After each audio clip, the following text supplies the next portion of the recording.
Mr. Stillwell is associating himself with being a slime, being a part of Young Slime Life, that gang, and I'll Wipe Your Nose, which is one of the signs that this gang shows their affiliation with this gang and enterprise.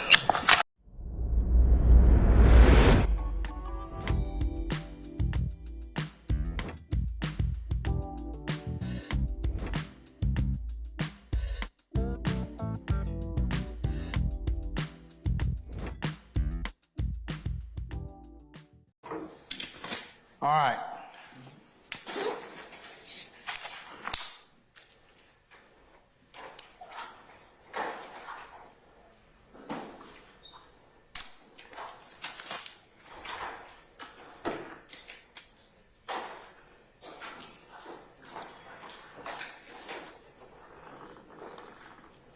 Okay, we have other guests, I think, this afternoon. Mr. Steele, who do you have with you? Your Honor, good afternoon.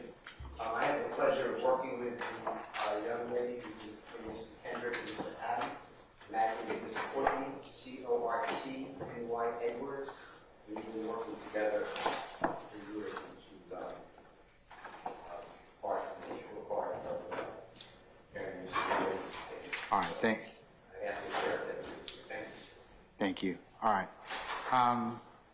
Ms. Westmoreland, who do you have with you? Good afternoon, Your Honor. We have Mr. Provoke. He is attending Georgia State University. He's in his third year.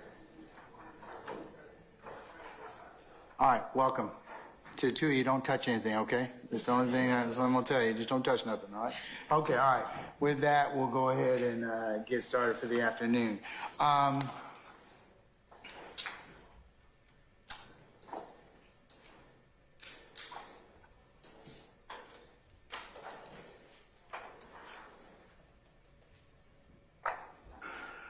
Okay, matter of housekeeping. Ms. Westmoreland, have you all finished your motion to particularize as of yet? I'm just inquiring about it. I'm not taking it up because I know I'm going to take it up next week, but. Absolutely, Your Honor. Okay, all right, good. Thank you very much.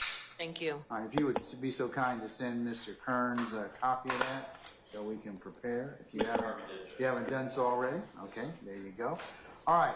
So right now, I believe, for at least for the majority of the afternoon, have a lyrics motion, and it comes in the vehicle of several things. There's a state's motion limiting to admit evidence of lyrics, and then there's a supplemental motion by the state of the same kind, and then there's an amended particularized motion limiting to admit evidence of lyrics at trial. And then there is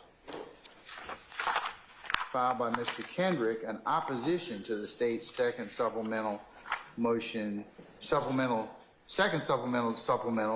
and motion limited to admit lyrics at trial. So, Mr. Carlson, I understand you are arguing or going to pursue this motion. And then Mr. Weinstein, are you also going to be arguing that motion? Yeah, Mr. Steele and I will be arguing. Okay, all right. Judge Van Look, can I be heard? Yes, sir. In actuality, Your Honor, we are going to divide some duties on this to make sure that the hearing is handled as expeditiously as possible. So Yes, with the court's permission, I will handle the initial argument, go through some of the areas of law, followed by case specifics with Deputy District Attorney Hilton, and then Mr. Floyd is going to handle some of the more specific racketeering aspects of this matter. Okay. So we, with the court's permission, will proceed in that fashion. Also, we do have a PowerPoint and some other visuals for this, Your Honor. We have got the PowerPoint being printed off. I'm looking to my left to see if it is here yet. There was a little bit of problem getting it printed. We plan on providing courtesy copies to the defense. We plan on providing courtesy copies to the court, Mr. Kearns, and also tendering that as well, Your Honor, to make sure there's a record of exactly what was presented here. All right, sir. Mr. Steele?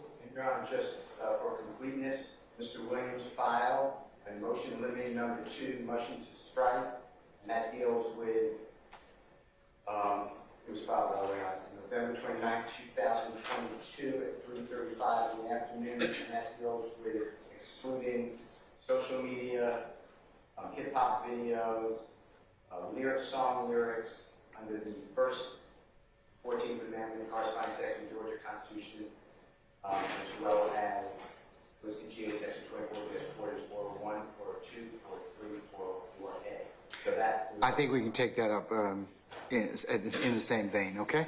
All right, okay. Your Honor, just for the record, I need to formally go with Mr. Weinstein and Mr. Steele's motion. I thought that we had the Harvey rule. But specifically, Your Honor, the state, although my client is not a signed artist, the state has identified lyrics allegedly performed by my client. Okay. All right. Thank you. All right, thank you. All right, Mr. Carlson, if you want to proceed at this point in time, sir. Last Thank print you, me Your another Honor. one. And Print me I another believe one. we have now copies of the PowerPoint, which Ms. Love is going for. We have the copies now for the court. Mr. Kearns, the remainder are coming, and we'll tender those into the record and provide them. Okay. All right, sir. Thank you.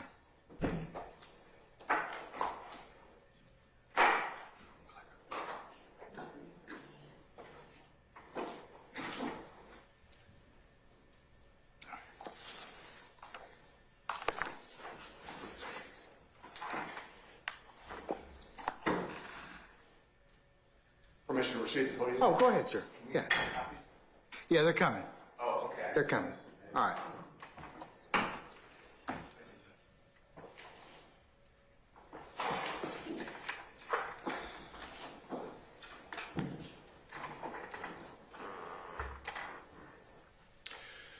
Your Honor, we're here today to cover the issue of admissibility of gang lyric evidence in the trial of this case.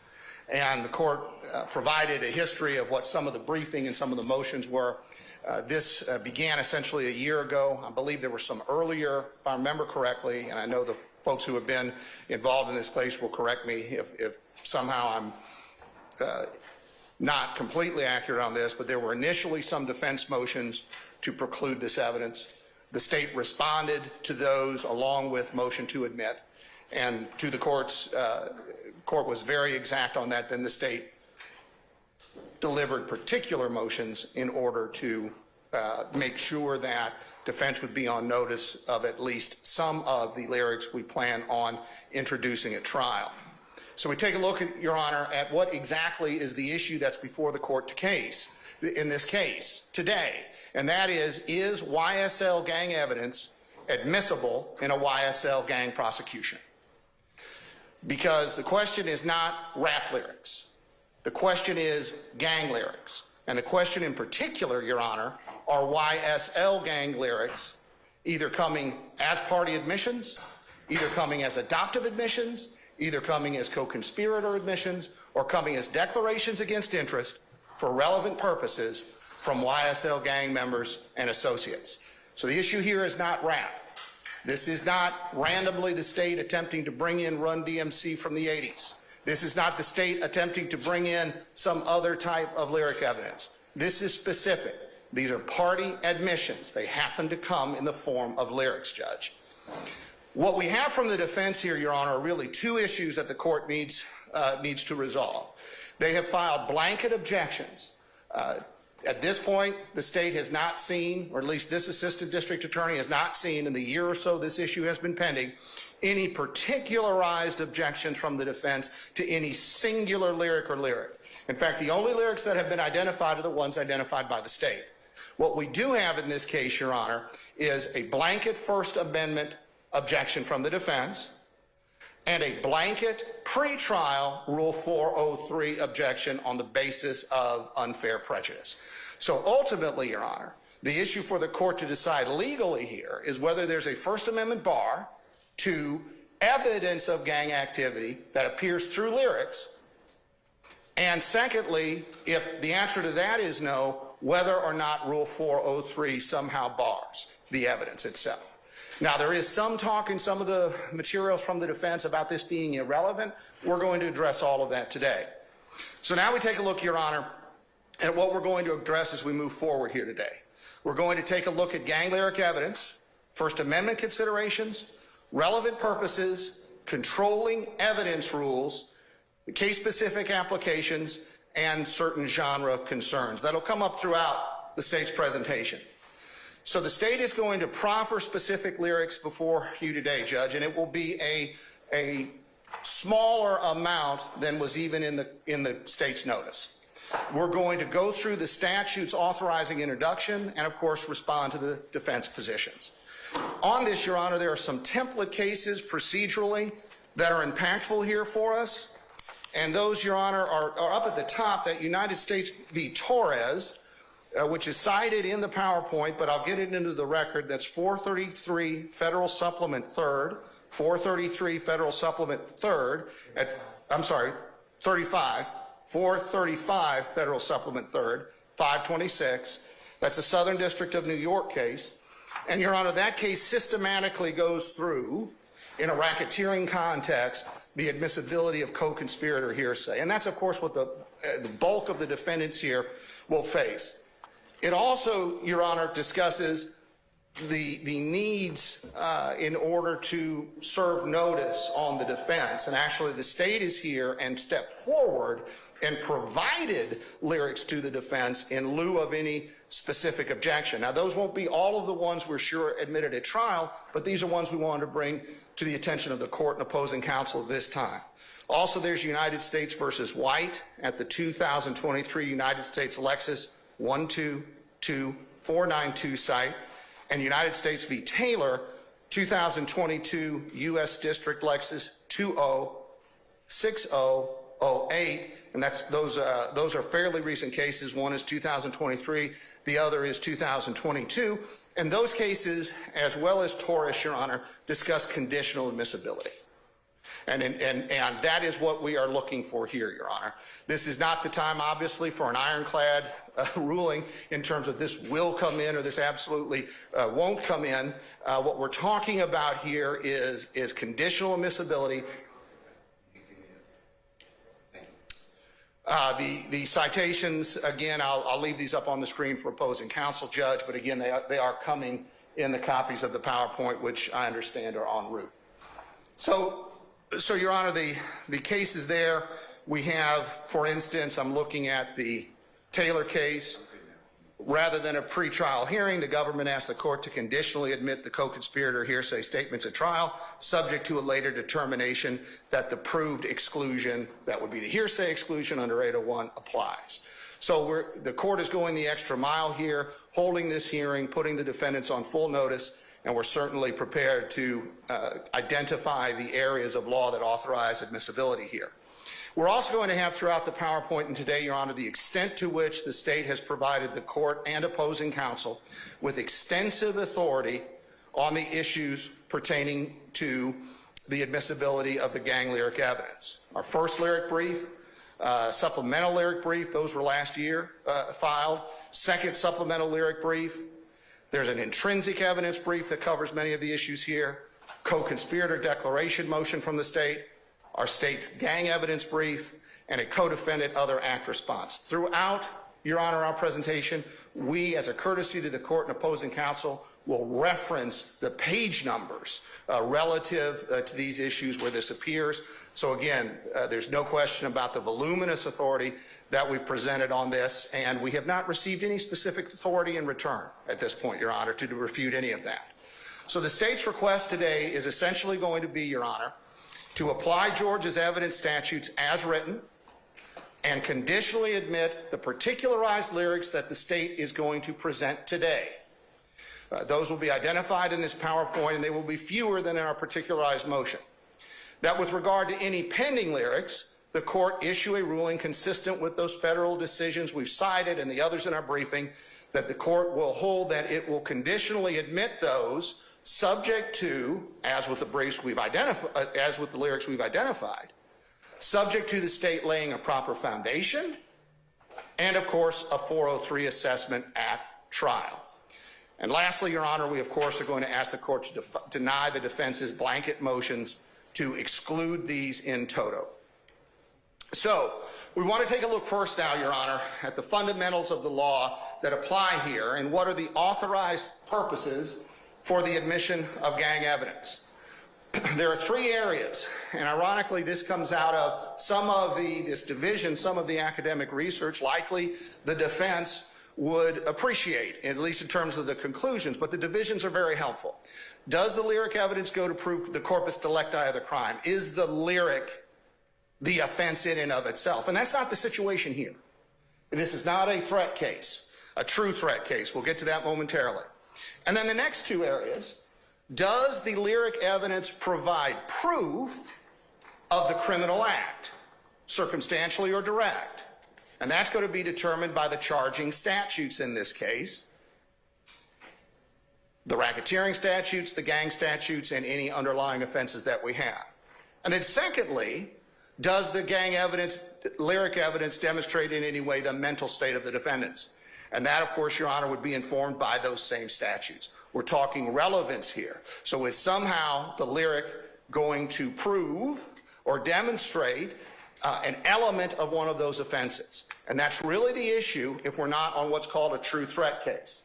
And we have a chart here, Your Honor, and my colleagues are going to bring down a board with this, if I may step over to it, Your Honor. Yes. Permission. You have permission to move out the courtroom, sir. Thank you, Judge.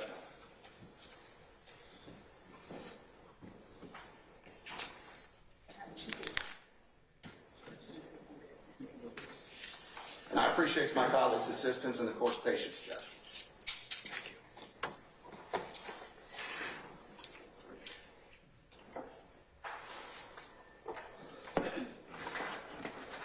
So, Your Honor, there are two primary paths to admissibility here. We have the gang evidence, and then the question is, does the lyric form the corpus delicti? Is it the thing being prosecuted?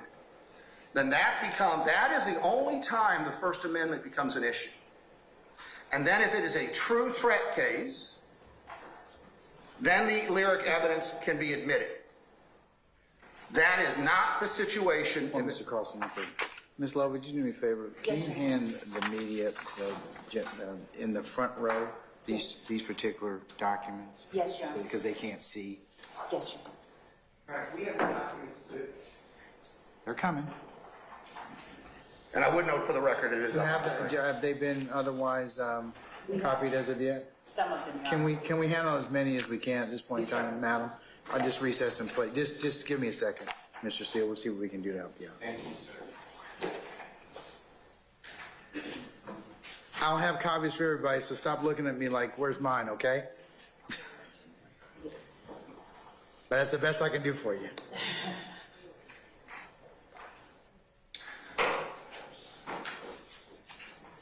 They'll be up here.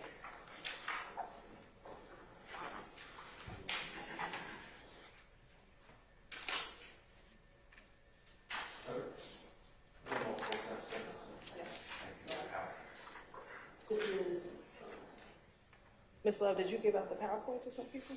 yes, the three attorneys have the PowerPoint. The other ones are on their way. Who had the PowerPoint? Westmoreland, Mr. Shard, and Ms. D. Williams. Is that sharp on this PowerPoint? No. We're handing that out. That's what she's sending out.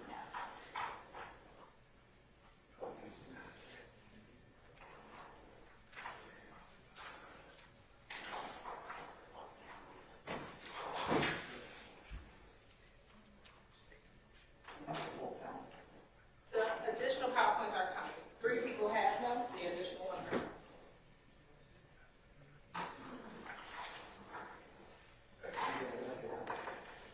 All right, can we proceed now? The other, everybody will get copies in just a minute, okay?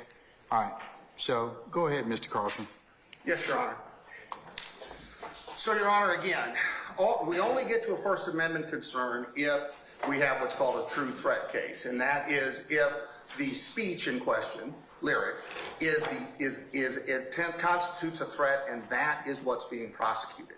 Now, there are two which ultimately become one, other paths to admissibility, and these are the ones we're dealing with in this case.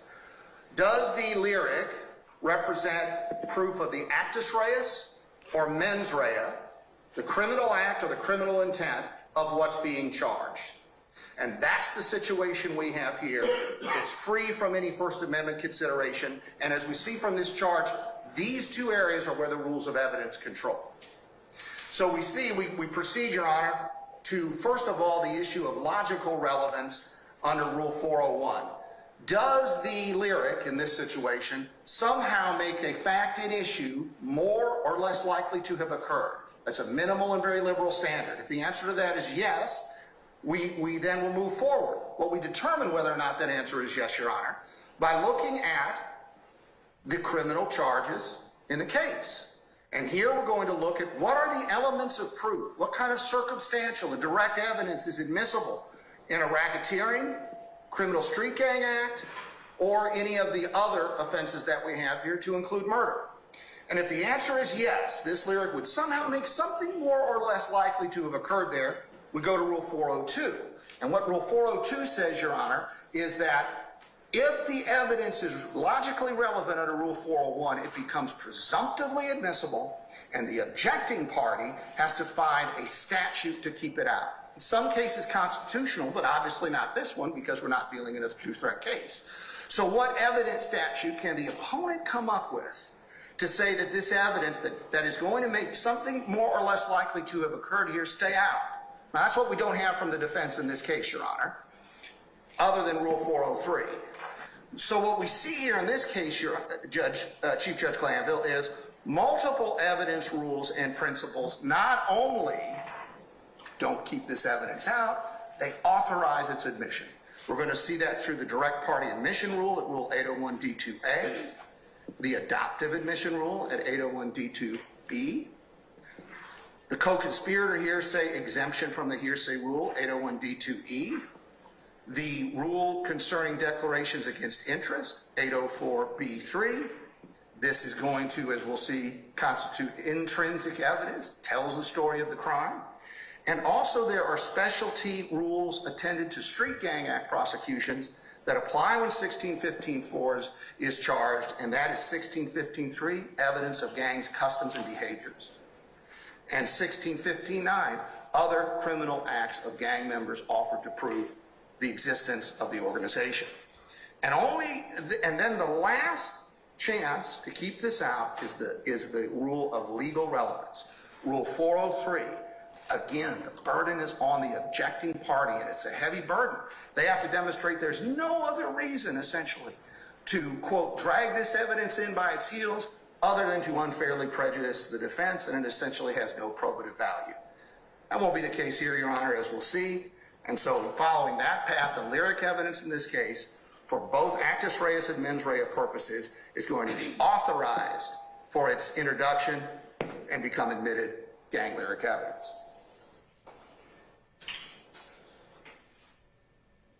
So moving forward, Your Honor, to address, first of all, the defense claims that we have a constitutional First Amendment issue here.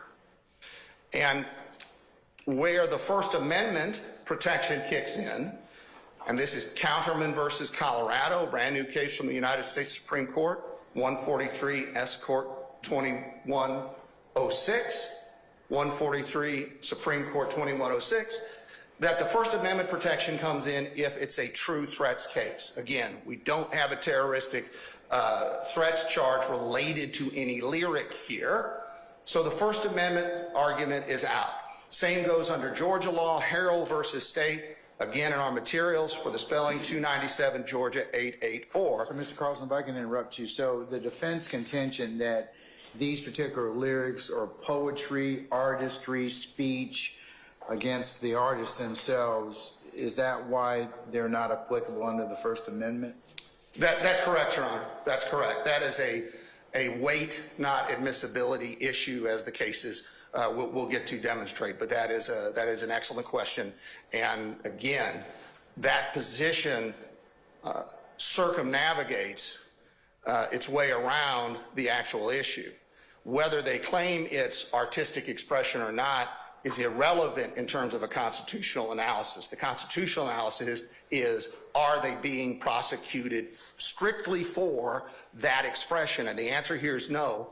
And their argument in favor of their position actually answers that question affirmatively for the state. Okay, all right.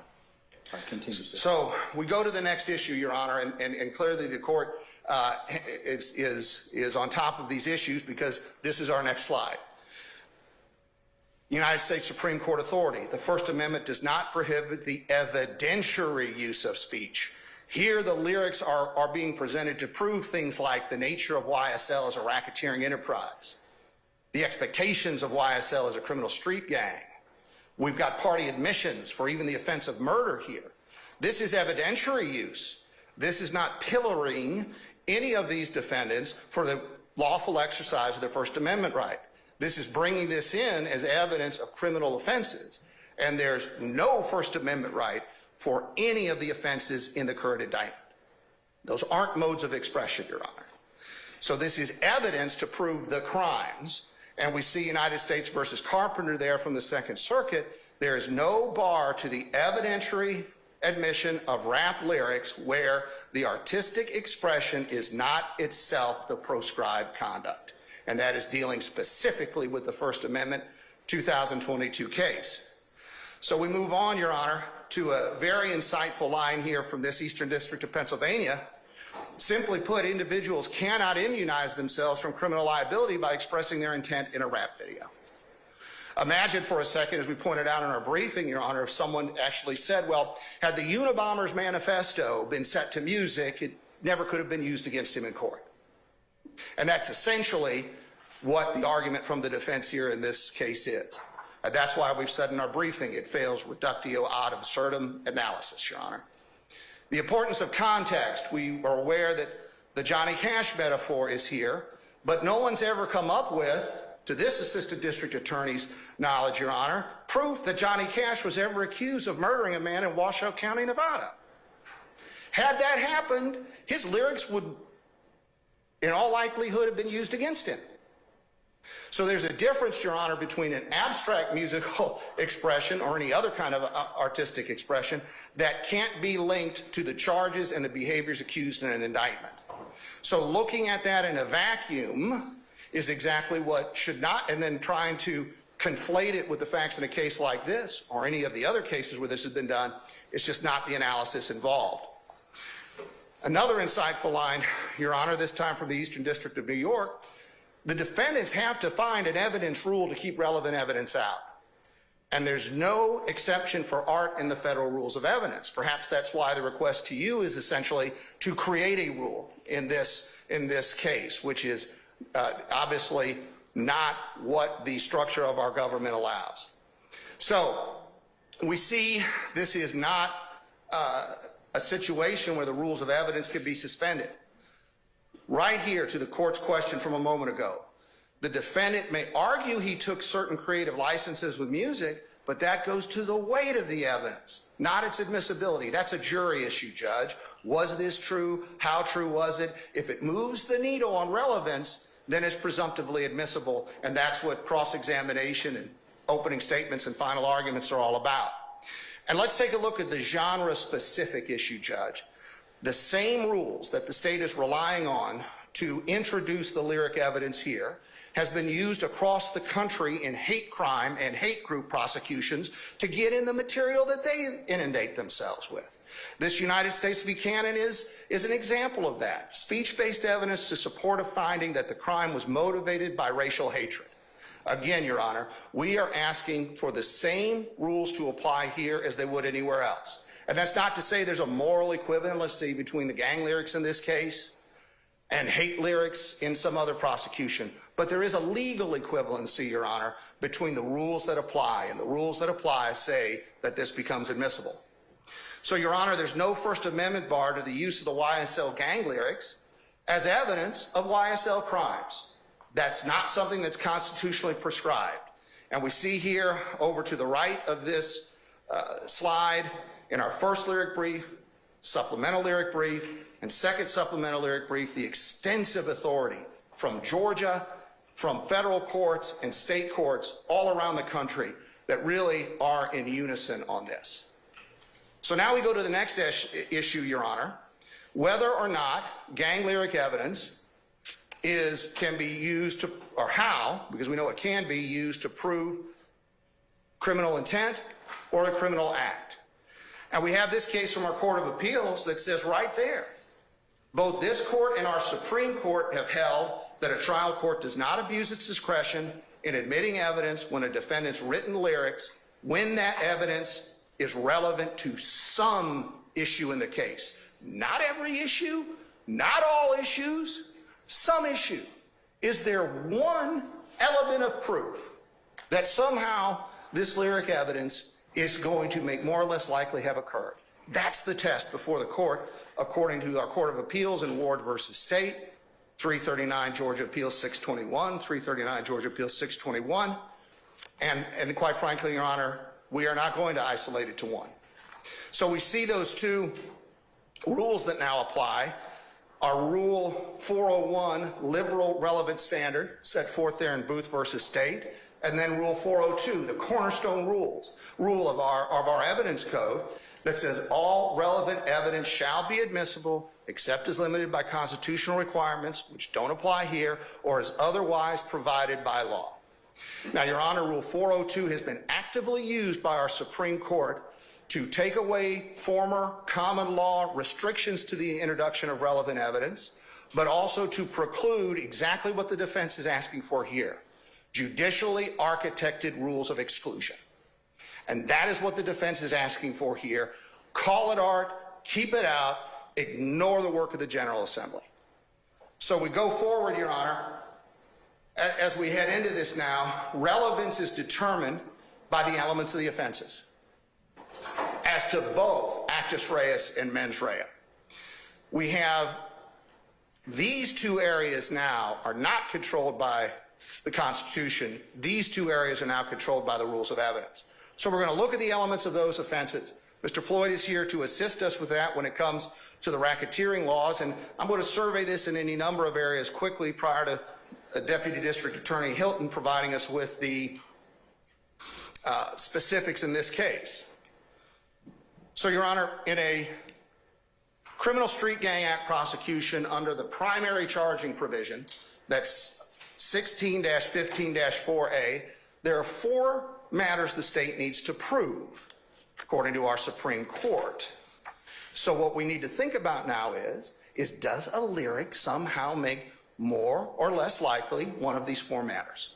So does it demonstrate that an underlying offense occurred? Does it demonstrate that the group in question is a criminal street gang?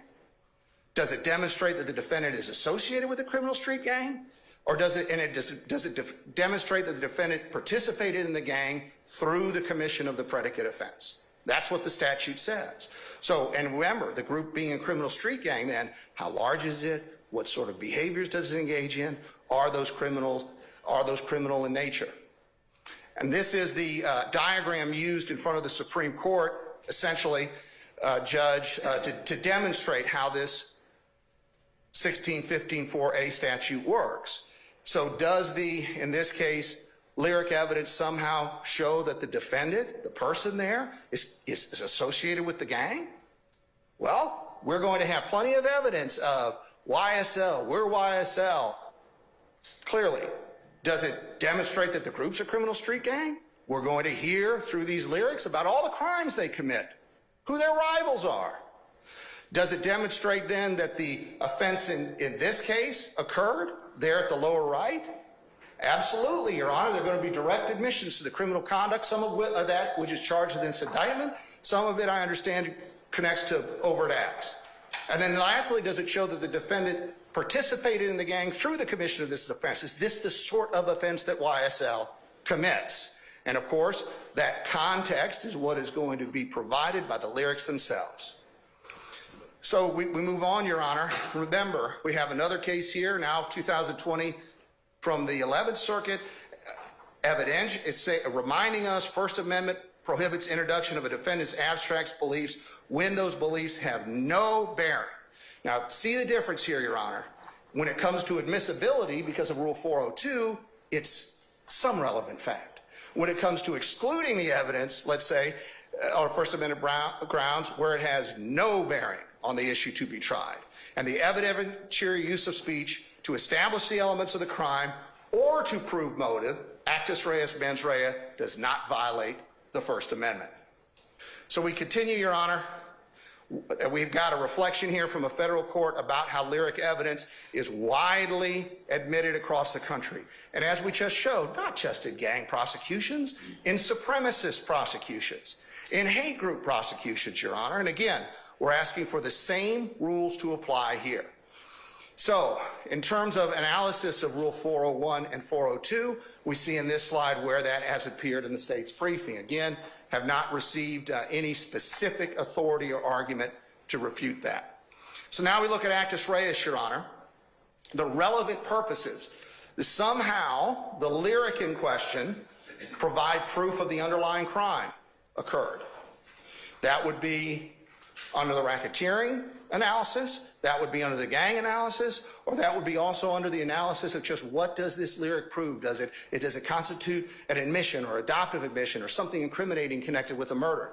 Does it prove the existence of the enterprise of the criminal street gang? Are they talking about YSL as something that exists? If the answer to that is yes, it's relevant. We go down the line to 402, and then the question is, what statute was provided to keep it out? Does it prove the nature of the enterprise of the criminal street gang? What sort of behaviors are being described in these lyrics? Does it prove the defendant is associated? Is he talking about he's part of it or we're part of it? And lastly, does it prove participating in it? They're talking about I'm doing things for this organization. We're going to see all that here in a few moments, Your Honor. So then we take a look at additional offenses beyond just 1615-4 that are going to open up for more relevance of use of this lyric evidence, Judge. There are charges under this for the B, as in boy, violation of 1615-4, committing criminal gang activity, increase or maintain status in the gang. Well, we've got to know what the expectations of the gang are. Are those expectations expressed in the lyrics at all? We're going to see that they are in terms of violence, in terms of what should be done with rats or snitches, informants. Is there going to be proof that the gang steals or somehow maintains property? Because we've got a charge in here under 1615-4C as in Charles, obtaining property through criminal gang activity. So is it going to inform us that this is an activity of the gang? And then lastly, is somebody talking about being the boss, the leader, the capo, whatever we want to say? If so, and we're going to see that is so, there's a D, as in dog violation here, Your Honor, leadership in a criminal street gang. So if someone's saying I'm the leader of something called YSL, we're going to see it has an informed use in all of these areas. We'll get to these in a second. Then we have those specialty statutes that authorize even more evidence once 1615-4 is charged than otherwise would be under an analysis. So now we turn to just a few cases here, Judge. We've got Karsten versus State from our Supreme Court talking about how gang evidence establishes those enterprise, or in this case, criminal street gang factors. We've got to prove that YSL exists, just like the Bishop Bloods gang existed. So that is an element of proof in this case. So someone's saying, well, why is all this gang evidence relevant? Well, Your Honor, in a street gang act violation charge or a racketeering charge, evidence of the existence and the nature of the organization is not only relevant, it's required. No different than evidence of a homicide is required in a murder prosecution. So for someone to say this evidence isn't relevant once those charges come is somehow taking the position that the state should not be allowed to put on evidence that's mandated by the statute. We see the association with the gang becomes admissible, and a video here, this was a video of gang activity, it was an attack actually, did those things and then also established motive. So we look at a few other cases here, Your Honor. Another video case here, this is United States v. Smith, significant probative value because it dealt with contested issues.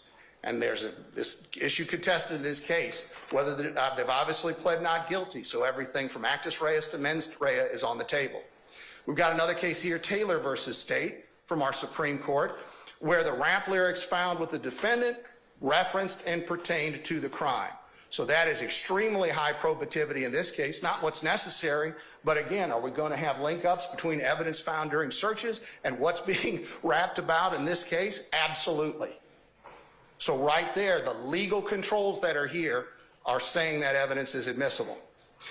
And again, proof of the nature of the gang. This is another supremacist case. This is a Texas prosecution under their gang statute that the lyrics showed the ideology of the group. If you've got a group with an ideology, that's part of its organizing principles, which we're going to see here, then of course that evidence is going to be admissible to demonstrate the group constitutes an enterprise or criminal street gang.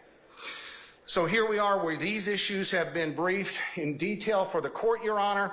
Commission of the offense, the existence, the nature of the gang, affiliation with the gang, participation in the gang, and witness intimidation.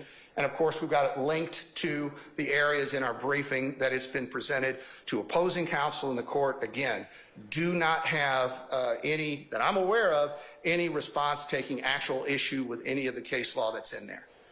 So now mens rea, Your Honor, mental state. Does somehow the lyric demonstrate motive related in some way to a racketeering enterprise or a gang, intent to commit any of these crimes, state of mind related to any of the offenses, or knowledge that YSL exists, knowledge of the sorts of things YSL does, knowledge of who's in YSL, knowledge of who's YSL's rivals might be.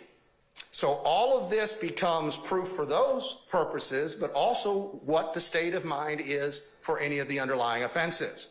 Now we see here in this case from California, gang lyrics allowed because it demonstrated who the rivals were of the defendant in question, disclosed his case of state of mind, his motives, his intentions, his loyalty, and furthering the gang's activities. Again, what the state is asking for here is what has been resolutely admitted in courts around the country.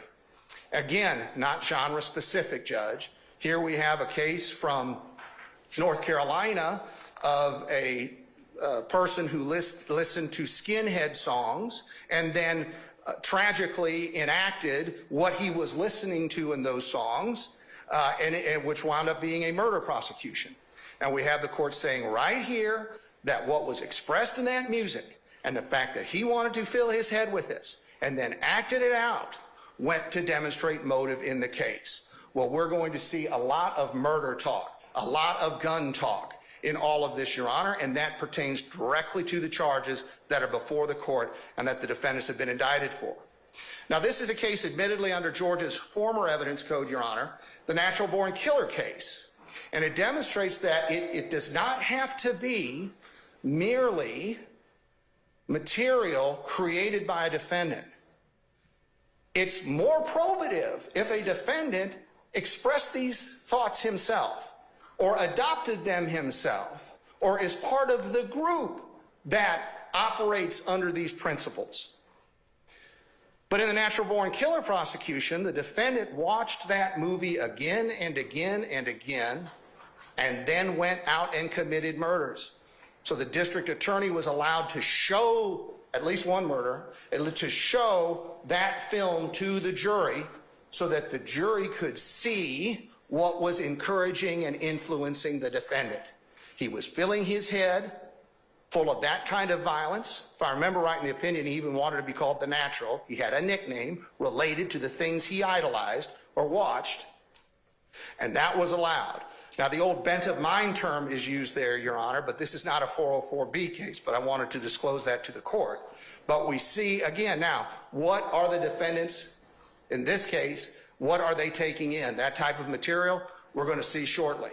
So again, on the mens rea issue, Your Honor, we've got our briefing on this in this slide. We will make it part of the record, but we see we've extensively briefed it. Again, do not have anything to challenge that from the defense. Now, there's the principle of intrinsic evidence that applies here, Judge. This lyric evidence is intrinsic. It's intrinsic to underlying crimes where it reveals the behaviors of the speaker. It's intrinsic, Your Honor, because it tells the story also with relation to the racketeering and gang charge, because it helps tell the story of this gang. So we are not talking about a situation, and I haven't seen a 404B objection or 404A objection for any of this evidence. It's not true. In my pleading that I announced earlier in November of 2022, and most of my things that Mr. Carlson has said has not been challenged, have been challenged directly in my pleading. Yeah, I see a 404A objection, but Well, I stand corrected, Your Honor. I did not have any recollection of it, and I apologize to opposing counsel. And Your Honor, we also filed a 404B objection in the filing this morning, which I'm sure Mr. Carlson sounds like he hasn't seen yet. Well, that was inadvertent, Your Honor, and certainly, but let's take a look. Do we have anything to say definitively that somehow the lyric evidence in this case is not part of the same transaction or series of transactions necessary to complete the story, inextricably intertwined, dealing with the change of events, explaining context, motive, setup of the crime, or as an integral part of the account? This is a YSL prosecution. YSL has been designated an enterprise. YSL has been designated a criminal street gang. The behaviors, expectations, proclamations of YSL members and associates, of course, represent intrinsic evidence. And of course, in gang cases, intrinsic evidence is admissible. Here in Fleming v. State, 306 Georgia 240. Gang affiliation, completed story of the crimes, enabled the state to explain the authority of the defendant in the gang. We've got a D charge here of leadership, Your Honor, and that the shooting was retaliatory. We've got what the state believes it'll prove is a retaliatory shooting of a high-ranking gang member. Of course, that's exactly what we have in this case. That's exactly what the courts call intrinsic evidence, immune from 404B. So we've got now these specialized evidence statutes, Your Honor, and 1615.3 was amended in 2009 to broaden its scope. But admissible by statute, Your Honor, are such things as common name or common identifying signs, distinguishing characteristics, including but not limited to common activities, customs, or behaviors. Do these lyrics demonstrate what's being conveyed to the world as the behaviors of YSL? Yes. Do those have a link in the charges in this case? Yes. Admissible under 1615.3. And now do we have evidence of commission, adjudication, conviction of an offense enumerated in 1615.3, the other part of that, the part of that that defines criminal gang activity, is admissible if it's committed by any member or associate of the criminal street gang. Now there's another part of 1615.9, Your Honor, that was deemed unconstitutional. That's not the part we're talking about here. That was a bypass of Rule 803.24, I believe. But that's not what we're talking about here. So we've got additional provisions allowing us to bring in what is clearly intrinsic evidence. So we take a look now at where this has been. And again, Your Honor, we've got this voluminous authority in our supplemental lyric brief, intrinsic evidence brief, co-defendant other act responsive 2 to 3. So we had this type of briefing in response to refute any of that. We'll let the record speak for that, Your Honor. So now let's take a look at that next section. So this material's out there, Judge, but then it makes a difference who spoke it and under what circumstance they spoke it and whether or not it's admissible. What's that additional pathway? These really, quite frankly, Your Honor, is the responsibility of the defense to provide, hey, that relevant evidence has to stay out for this reason, for that reason. This statute keeps it out. But here the state is going the extra mile to provide the court with the fact that these statutes say it comes in. Now, there are 3 types of admissions. And, Your Honor, as we know, the court well knows, this is for the record, an admission is a classification, not a definition under the rules of evidence. So an admission means the statement came from the other side. In this case, one of the defendants. It doesn't have to admit anything. It doesn't have to be against interest in order to be introduced into evidence. And there are 3 types: direct, adoptive, or vicarious. They're all going to apply here, Your Honor. So a direct party admission, Chief Judge Glanville, only has 2 requirements. 1, the statement was made by a party, and 2, the statement is offered against that party. I'd submit as well, in addition to that, that it's somehow relevant to the case, but we wouldn't be talking about it if it wasn't relevant. So that's it, Your Honor. It's not a content-based assessment there. It's where it's coming from directionally. So we now look at gang membership. Of course, we've got a case here. The defendant at trial maintained he had never been part of the gang, So his gang lyric evidence showing otherwise was admissible as a party admission against him. And that's the Minifield case there from Illinois. And none of these cases are exhaustive, Your Honor. There are detailed cases, additional authority at every one of these stop points in the state's briefing over the last year.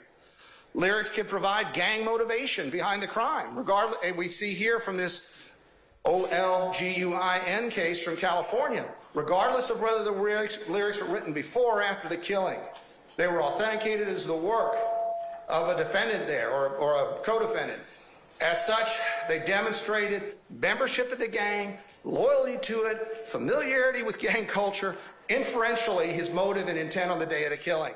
This was a crime alleged to be gang-related. Gang membership was obviously important, and evidence tending to show it highly relevant. Your Honor is about to see the volume of gang identification, even in the sliver of lyrics that we're bringing before you here today.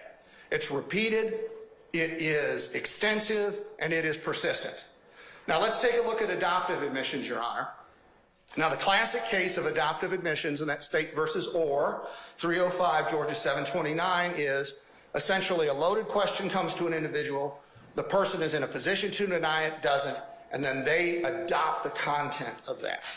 Now there was the old Mallory rule, which I know the court is aware has been eviscerated in Georgia with the adoption of the federal rules of evidence here, and the Mallory rule said those weren't admissible in criminal cases.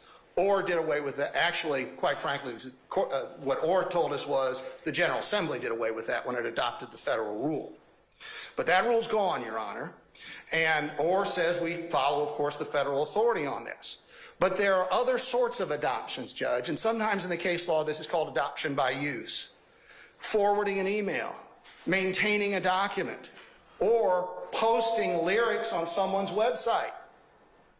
Defendant A posts defendant B's lyrics. Now the individual has arguably adopted the contents.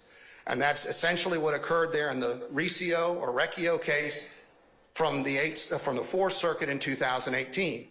It says here, and now we're back again, Judge, to what the jury issue is. There might be a lot of reasons to post lyrics, but in some circumstances, we submit to you, a YSL member, posting, forwarding, helping to create YSL lyrics. That's because they wish to express a certain view and believe the words of an artist, including a rap musician, express that view especially effectively. Whether someone has adopted the lyrics as his own statement depends on the particular facts of this case, but we're only talking conditional admissibility here, Your Honor. We're only talking that minor standard. Now this Hankton, Your Honor, and I want to get this case cited into the record. United States versus Hankton, Hankton, 51 Fed 4th 578, 51 Fed 4th 578. That's a 2022 case from the Fifth Circuit, and we've included a link to this actual video in our briefing, Judge. It was a murder, and it was a rap video with multiple members, if memory serves correctly, from the gang in the video. And one of the defendants who was implicated in the murder in the video just for an instant. And when the murder gets spoken about, the defendant holds up his hand in a be quiet sign or a SHUSH sign, shush. That was enough, Your Honor, for him to have adopted the contents of the video. According to the Fifth Circuit, 2022. He participated in its creation. He's in there, and particularly at the moment the underlying crime is being discussed, he is there and making a gesture along with it. So now we deal again in this case with questions of art, with question of should the artist, who the actual rapper, have been brought in to be cross-examined prior to this being admissible. And take a look at what the Fifth Circuit says. The defendant may well be correct that the lyrics were subject to interpretation, but that interpretation was within the province of the jury to determine. That's not a basis on which to exclude pertinent evidence. And now the co-conspirator admission, Your Honor. The basic foundation here. The state is required to show a conspiracy existed. The conspiracy included the declarant and the defendant against whom the statement is offered, and the statement was made during the course and in furtherance of the conspiracy. And that's Kemp versus State at 303 Georgia 385. Now, Kemp's particularly important here because it's a gang prosecution, Your Honor. And one of the factors in Kemp is, when does the conspiracy terminate? Well, we were dealing with a gang in Kemp, Your Honor. The conspiracy continues past the point of indictment, onto the trial. The conspiratorial framework is not limited to an underlying constituent crime. It continues, Your Honor, as long as the gang continues. And another thing that Kemp stands for is any statement that's somehow going to further the interest of the gang, promoting cohesion, promoting fear, anything along those lines, gang members reporting back and forth to each other about gang activity, which we're going to see in these lyrics, that all falls under the co-conspirator exception. So when defendant A makes that statement, if it is subject to the co-conspirator exception, it's now a party admission. So defendants B, C, D, E, F, it is as if they said it. That's Rule 801 D2E. That's why it's an exemption. I apologize for misspeaking, not an exception to the hearsay rule. And the Kemp case opened that up specifically on the gang statute. And what we had in Kemp, Your Honor, was a gangster disciple homicide. One of the 3 gangster disciple defendants is in the detention center. He's having a conversation with an unrelated to the case gangster disciple about that murder. That unrelated gangster disciple was able to come on the witness stand, testify about what the speaking defendant said, and then that became the co-conspirator admission of the other defendants. So now, Your Honor, in enterprise gang and conspiracy cases, again, Kemp, to that point we just raised, specific acts charged. The charged murder did not end with the involvement or association with gangster disciples because, let me rephrase that. The specific acts charged, the murder, did not end the defendant's involvement or association with the gangster disciples. As long as they remain associated with the organization, then those co-conspirator hearsay admissions are coming in against them. And again, we see this principle pertains to gang cases in 3 areas, and this is that template case Torres again, and we're going to have all 3 of these type of statements, Your Honor. Does the statement, is it made in the lead up or during certain actions taken by the enterprise? Is the statement pertain to acts committed during the course of the conspiracy or somehow apprise a co-conspirator on the progress of the conspiracy? We're going to see that. And does it have to do with the group's ranking system, code, words, and history? I'm the boss. Here's who's with me. Here's what we've done in the past. Any of those 3 authorize the admission of the speaker's party admission as co-conspirator hearsay against the rest. And we have this, another case here, rap tracks being allowed in as conditionally admissible in that United States versus Graham case. So we see a little further declarations against interest, Your Honor. This is when there's a dispute over whether or not it constitutes co-conspirator hearsay. Is the person unavailable as a witness, someone who doesn't come in, won't come in, or it could be a non-testifying co-defendant, although usually that'll be co-conspirator hearsay. Does it expose someone to criminal or civil liability? I'm in a gang. I do gang things. I committed this offense with someone else. And are there corroborating circumstances that indicate the trustworthiness? Now, that doesn't mean it's something legal being discussed. It just says, are there surrounding circumstances there that demonstrate that the statement is what it claims to be and that it can be trusted by the court for admissibility purposes? Those apply in gang cases, as this Magnum case shows. The defendant repeated his statement about the conspiracy again and again and again and the murder to many people. Therefore, the statement, remember, of the declarant becomes admissible against everyone else if it satisfies the foundational requirements. So, gang lyrics and declarations, again, we have it here. Songs helped establish that the group was a gang. Songs helped establish that the defendant or the speaker was a member of the gang and that he went looking to assault people, I believe, in a rival gang. And that's that Ramos case. So again, all of these concepts extensively briefed by the state. The record will see whether or not there was that sort of authority provided in response. So now the last issue to cover here, Your Honor, before we get to the specifics, is the issue of 24-403, no statutory analog to that in Georgia's former evidence code, unfair prejudice. And the first thing, Your Honor, is that the defendant's 403 motion is really untimely. We see here from this Cabot Oil, Eli versus Cabot Oil case, pretrial Rule 403 exclusions should rarely be granted. So again, our request, Your Honor, for conditional admissibility, subject to us laying the proper foundation, and an at-trial 403 assessment completely comports with this authority. Excluding the evidence as being more prejudicial at a pretrial stage is extreme, rarely necessary, because no harm is done in admitting the evidence at that stage. And remember, it's only matters of scant or cumulative probative force, dragged in by the heels just for the sake of its prejudicial effect, is what gets excluded at trial by 403. Now, Your Honor, in terms of lyrics evidence, this is an article by Professor Coonan from University of Georgia Law School talking about how the burden of justifying the exclusion under 403 rests squarely on the objecting party. That burden's a heavy one because discharging it requires an all-out focus only on the problems of unfair prejudice. So remember, it is not up to the state to demonstrate that this is not 403 barred. The defense has to show that this is the rare exception that 403 applies. And again, we have here gang lyrics not outside of Rule 403. Again, is this strong evidence? Yes. Is a confession strong evidence? Yes. Is a video in an automobile accident case strong evidence? Yes. But that doesn't mean merely because it's highly probative, it's unfairly prejudicial.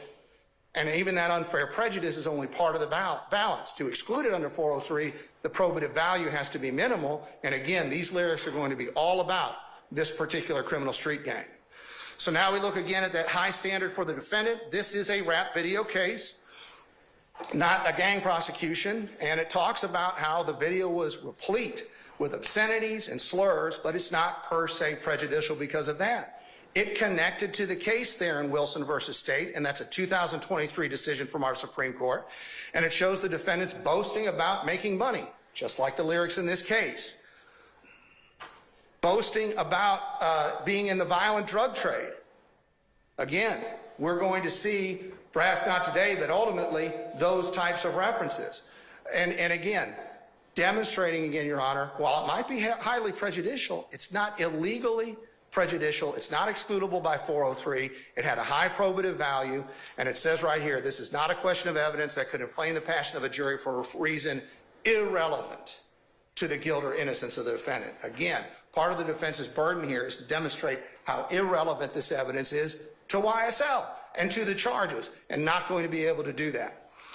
Again, not genre specific, Your Honor. We have this Magleby case from the 10th Circuit, another supremacist song. The lyrics of the song were harmful to the case, but were harmful to the defendant's case, but that didn't mean they shouldn't come in. And remember, Your Honor, in most of these supremacist hate group type cases, the defendant's someone who listened to the material or possessed the material. Well, that's obviously of a lower probative value than when the person's producing it, which is what we have in this case. And passing it around to each other, and even more than that, putting it out for the whole world to hear. So, public dissemination, to that point just raised, decreases that prejudice. Here we have this case, United States versus West. The defendants disseminated on social media evidence on public viewable sites, the purpose of which was to get noticed, the purpose of which was to be heard. So once again, that was factored into the 403 analysis to allow in the evidence in question. So at 403, Your Honor, again, we have extensive briefing on that, our lyrics brief, and our second supplemental lyrics brief. So we see, Your Honor, we have in this case, we're not dealing with a truth threat case. The lyrics do not form the corpus delicti of the crime. In fact, the lyrics are evidence of criminal intent and of criminal action. Criminal action. Actus reus, mens rea. They are highly relevant in this case, as we are about to see. They go to prove the offenses in question, demonstrates elements of proof of the offenses in question, and of course also, Your Honor, the mental states, the knowledge, the intent, the motive, the state of mind of the defendants. We're not going to see a statute that keeps them out. And we are respectfully requesting again, Your Honor, conditional introduction of these lyrics. With that, Your Honor, I'm going to turn it over to Deputy DA Hilton to talk about specifics. All right. Madam? Your Honor, can we take a brief comfort break?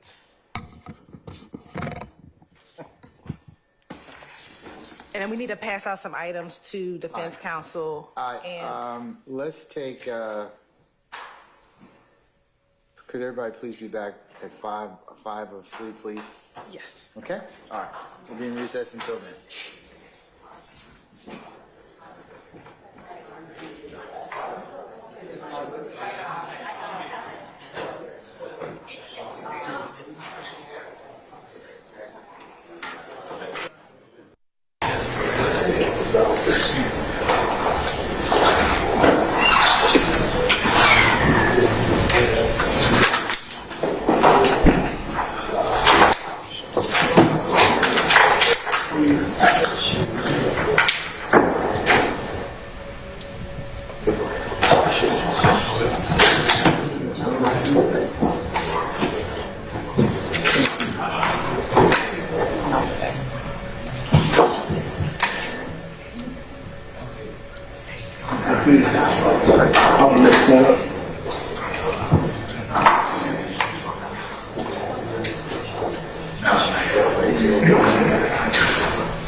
All right, thank you, Deputy Ingram. All right, counsels and those folks, we'll go ahead and get started at this point in time. Ms. Hilton, you ready, madam? Yes, Your Honor. All right, go right ahead.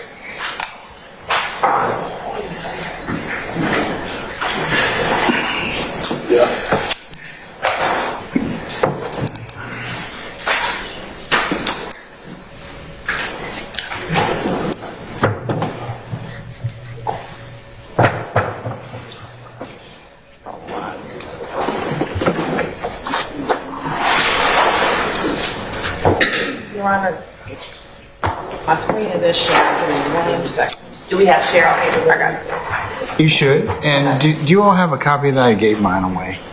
We are having a brought over, yes. Here.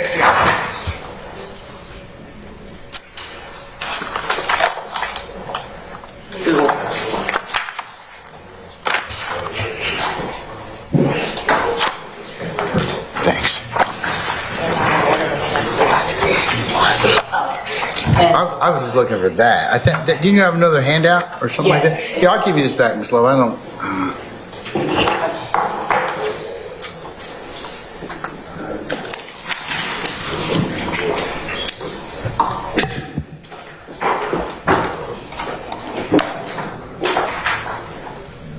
There. Thank you. You're welcome.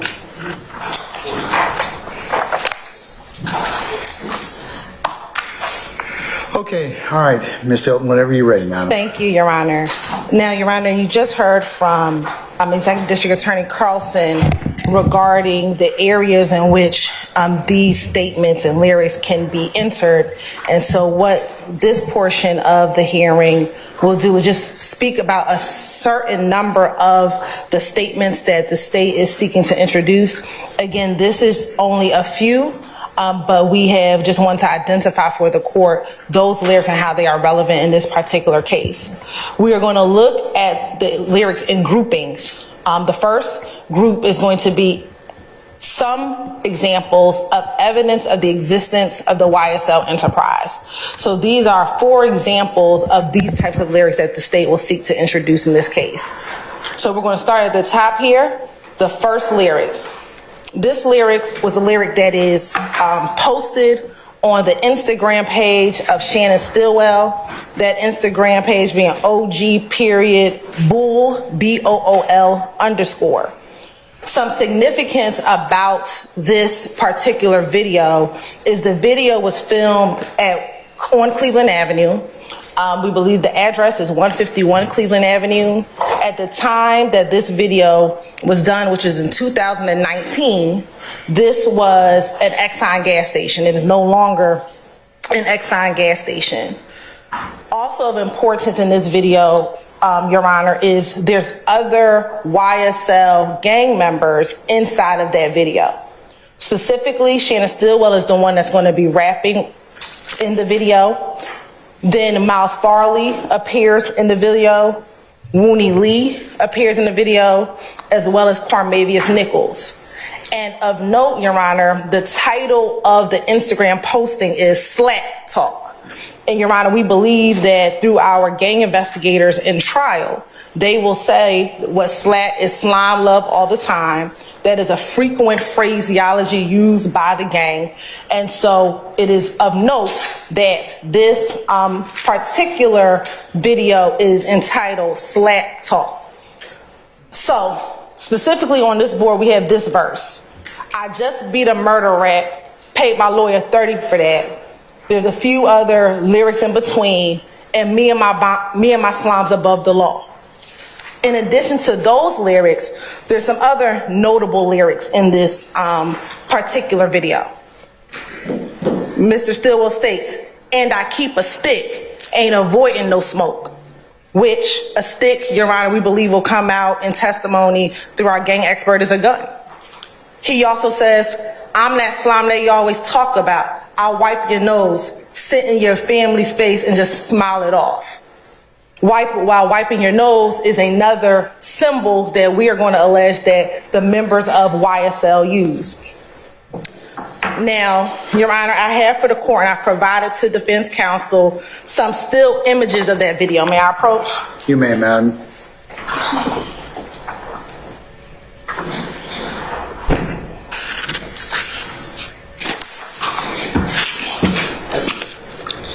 Now, I'm going to talk about some of the imagery inside of the still copies of this video, and this video was provided to defense counsel in discovery, the actual full video, but some of the significance of the video. So, Your Honor, as you see in State's Exhibit number 1, Mr. Stillwell is bending down.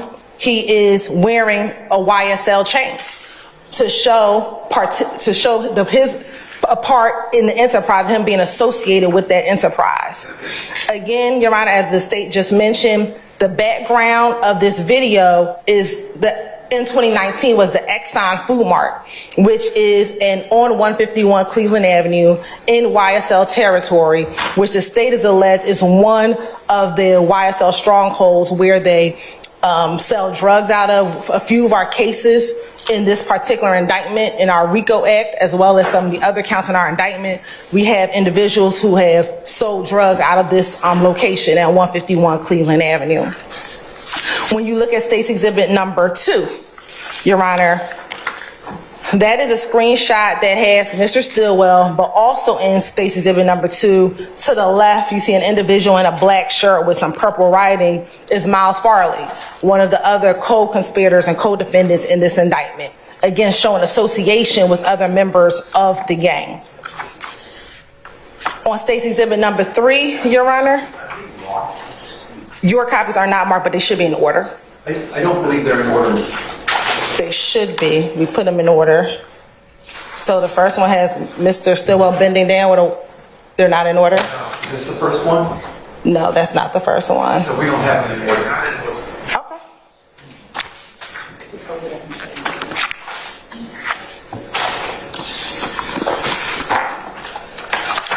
State's Exhibit number 1.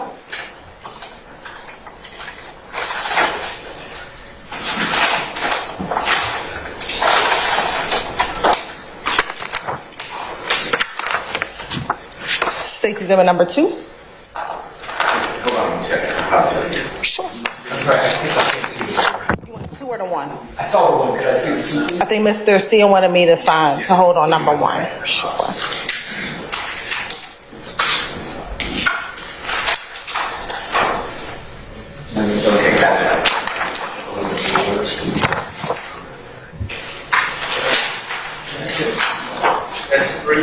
Number 2. Let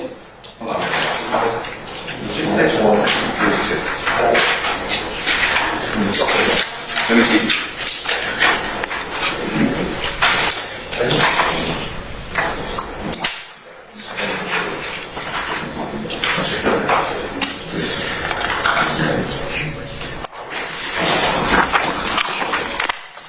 Number 3.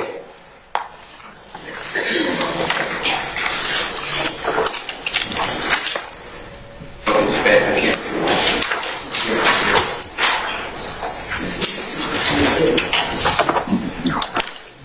Haven't read it yet, no.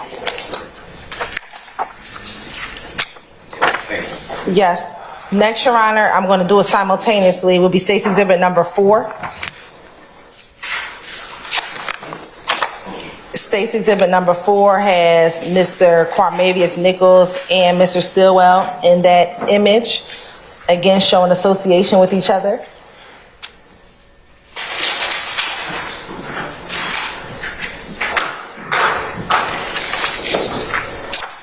State's Exhibit number 5, we can move forward on, but it's again just Mr. Stillwell with a YSL chain.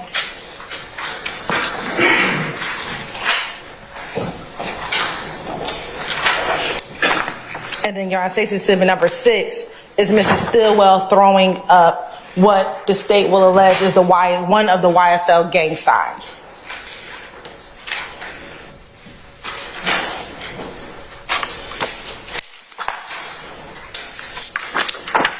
And then last we have State's Exhibit number 7 with Mr. Stillwell and co-conspirator Wooney Lee in that image as well. I don't have state 7, man. I don't have up to. I have up to state 6. Okay. Well, Your Honor, I can approach with State's Exhibit number 7. Sure.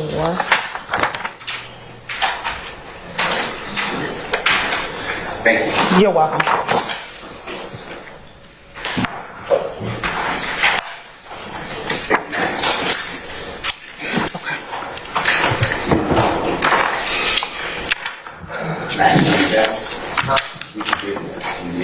What's that? Madam, I have state 6. This is state 6, right? No, that's 7. You said you didn't have 7, Your Honor. Hold on. Either it's mislabeled or. It's still confessing one again.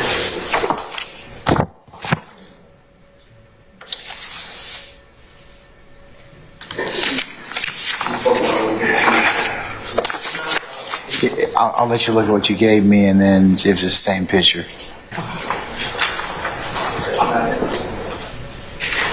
I only have through 6. Is that the same one or a different one?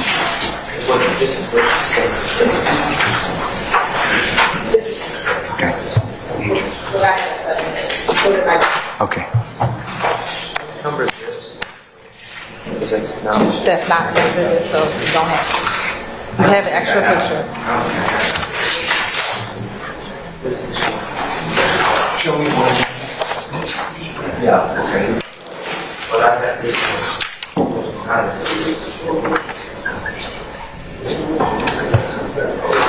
Can I see your packet?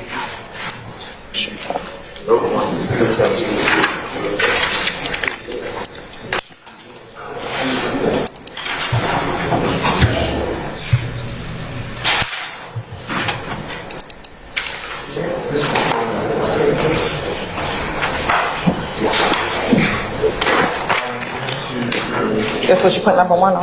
Right. That is it? No, but I was telling that. Okay, but you have it. I have it. So we can move on. Okay. You can move on and then you don't figure out what's going on. Okay. So, Your Honor, those are some of the still images from that particular video. And so some of the lyrics, I just meet a murder rap, pay my lawyer 30 for that.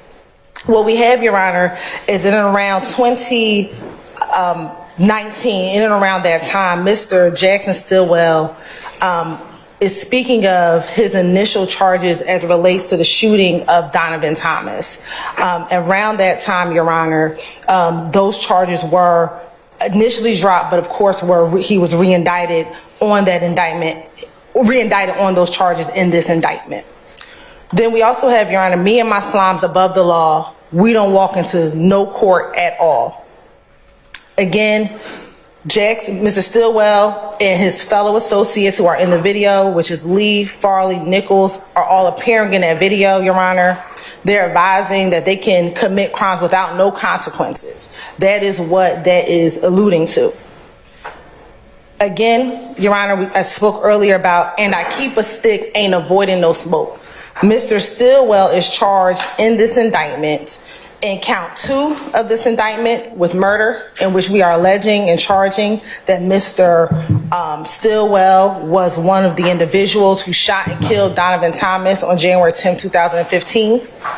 We are also alleging in this indictment, Your Honor, on counts 49 through 54, as well as the count 1, the RICO conspiracy, that Mr. Stillwell murdered Shamel Drinks with a gun.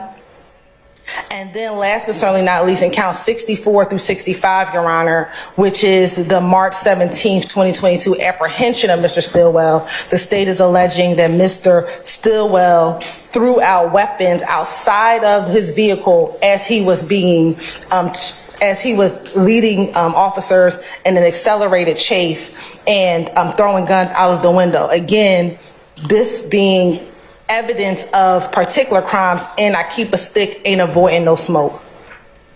Additionally, Your Honor, I'm that slime that you always talk about, and I wipe your nose. Again, Mr. Stillwell is associating himself with being a slime, being a part of Young Slime Life, that gang, and I'll wipe your nose, which is one of the signs that this gang shows their affiliation with this gang and enterprise.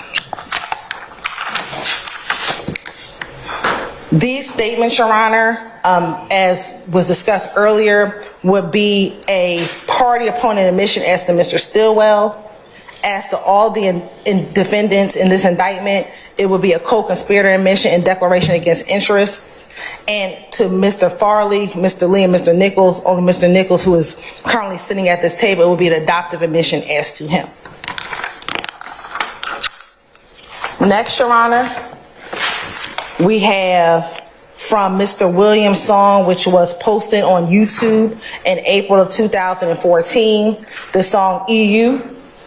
And he says, honestly, truth be told, YSL won't fold, pick his ass off from the balcony, YSL wipe a nigga nose.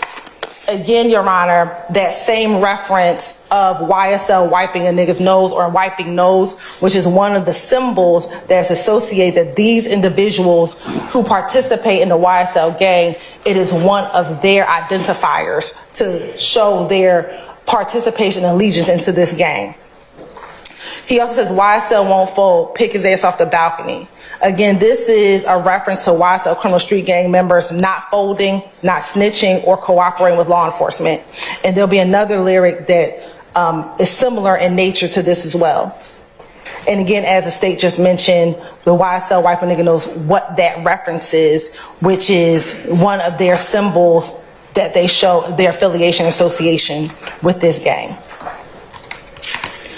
This statement would come in against Mr. Williams as a party admission, and then to all of the other co-conspirators as a co-conspirator admission and a declaration against interest.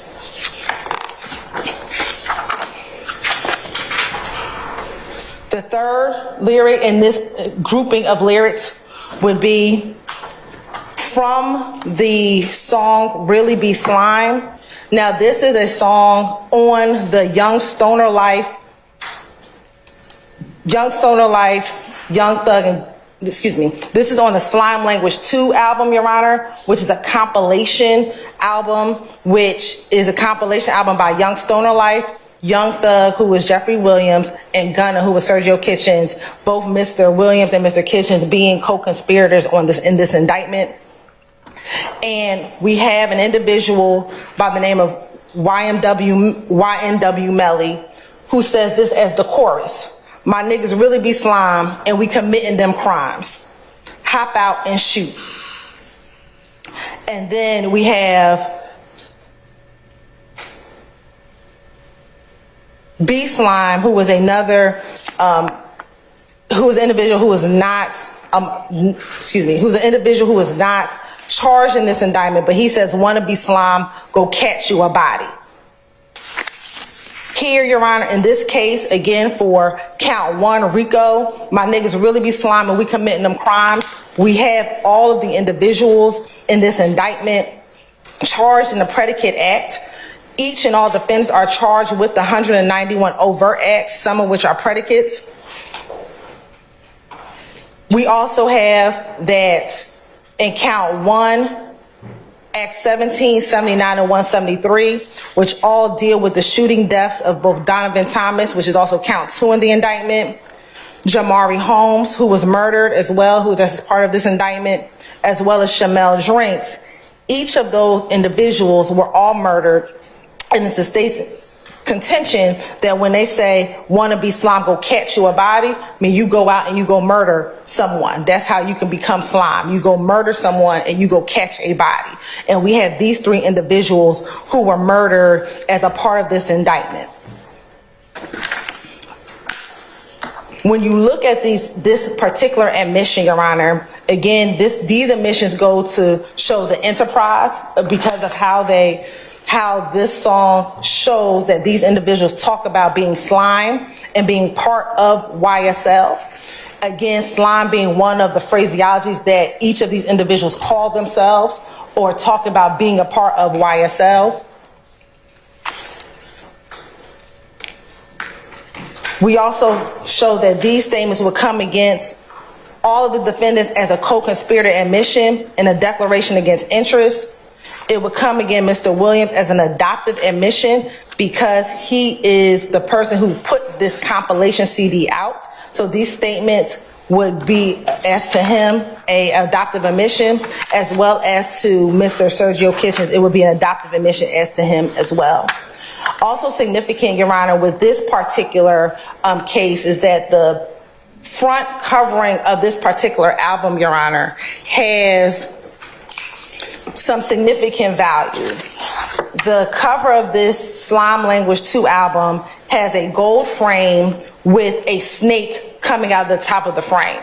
The snake represents another symbol that YSL gang members use when they are speaking in text messages, when they are speaking on Instagram. They use that as one of their symbols. And so it's significant, Your Honor, because again, this gold, and I have a picture for the court, it's gold and it has these 2 snakes coming out. Mr. Williams is inside of the picture here wearing green. Again, the color that we believe our gang experts will testify to is the color that this gang uses.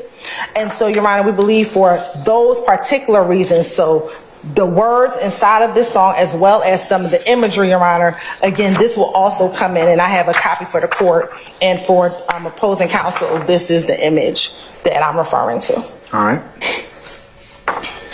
Your Honor, this is basically the set. So what exhibit number is that? This is actually number 7. Yes, Your Honor.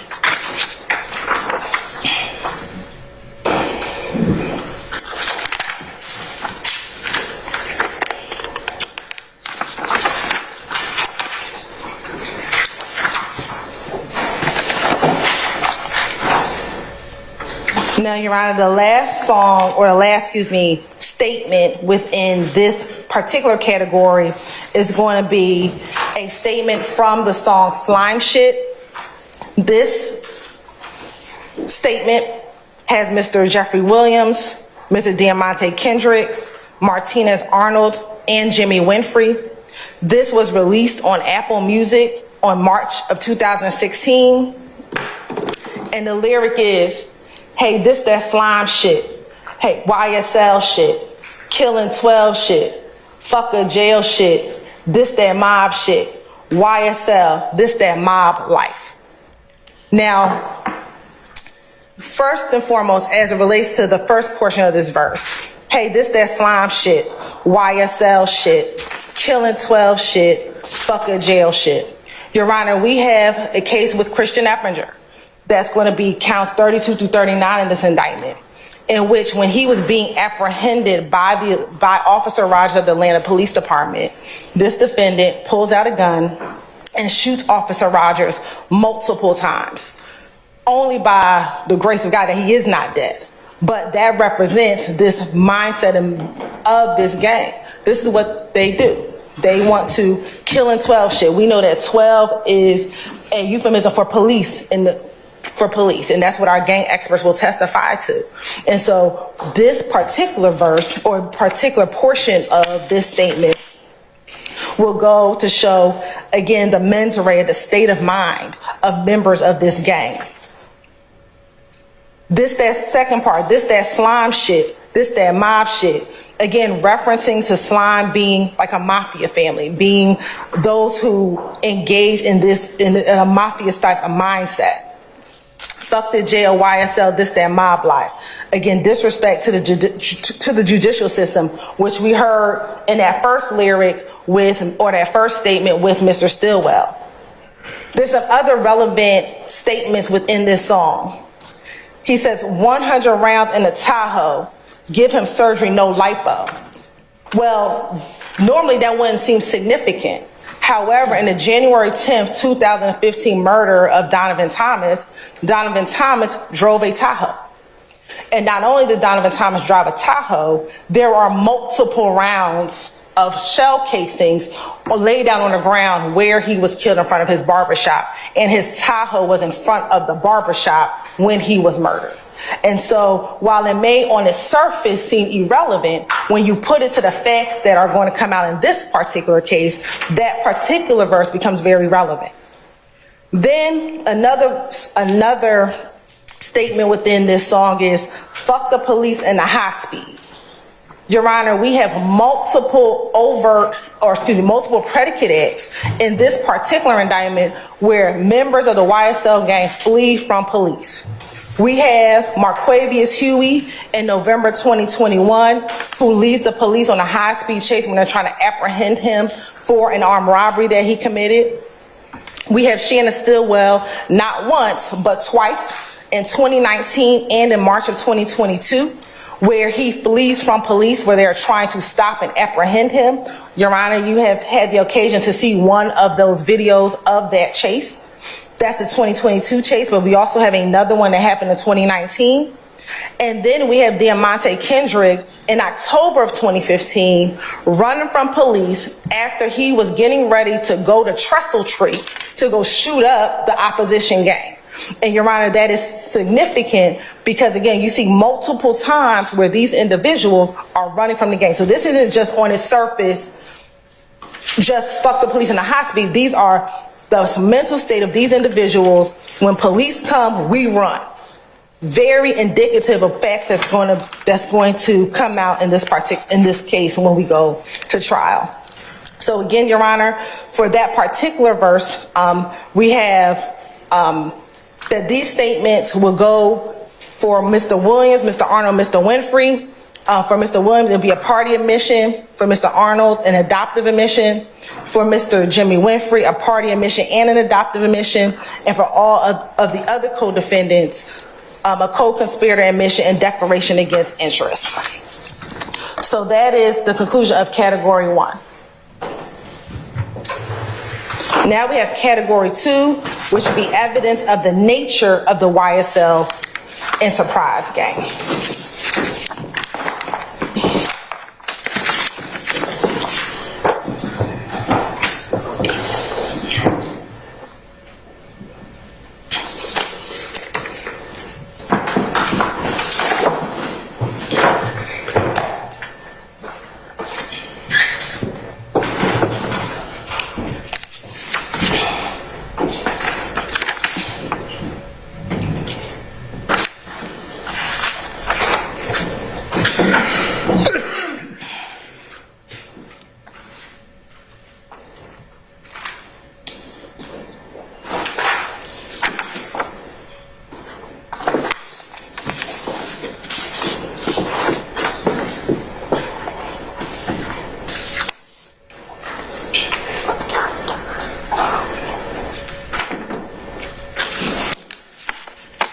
Maybe I'll go back.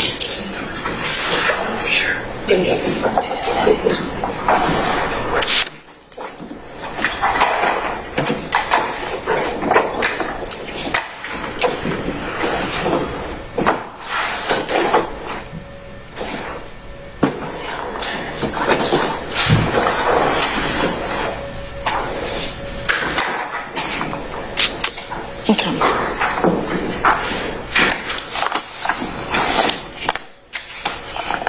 So, Your Honor, under this particular grouping, these are evidence of the nature of the YSL enterprise.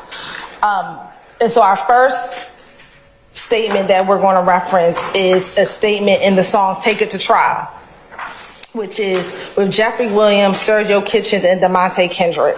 And this is a song that was released on Apple Music in December of 2020.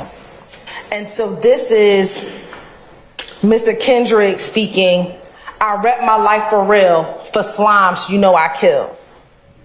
Mr. Kendrick is charged in count 2 of this indictment with murder. That is the murder of Donovan Thomas.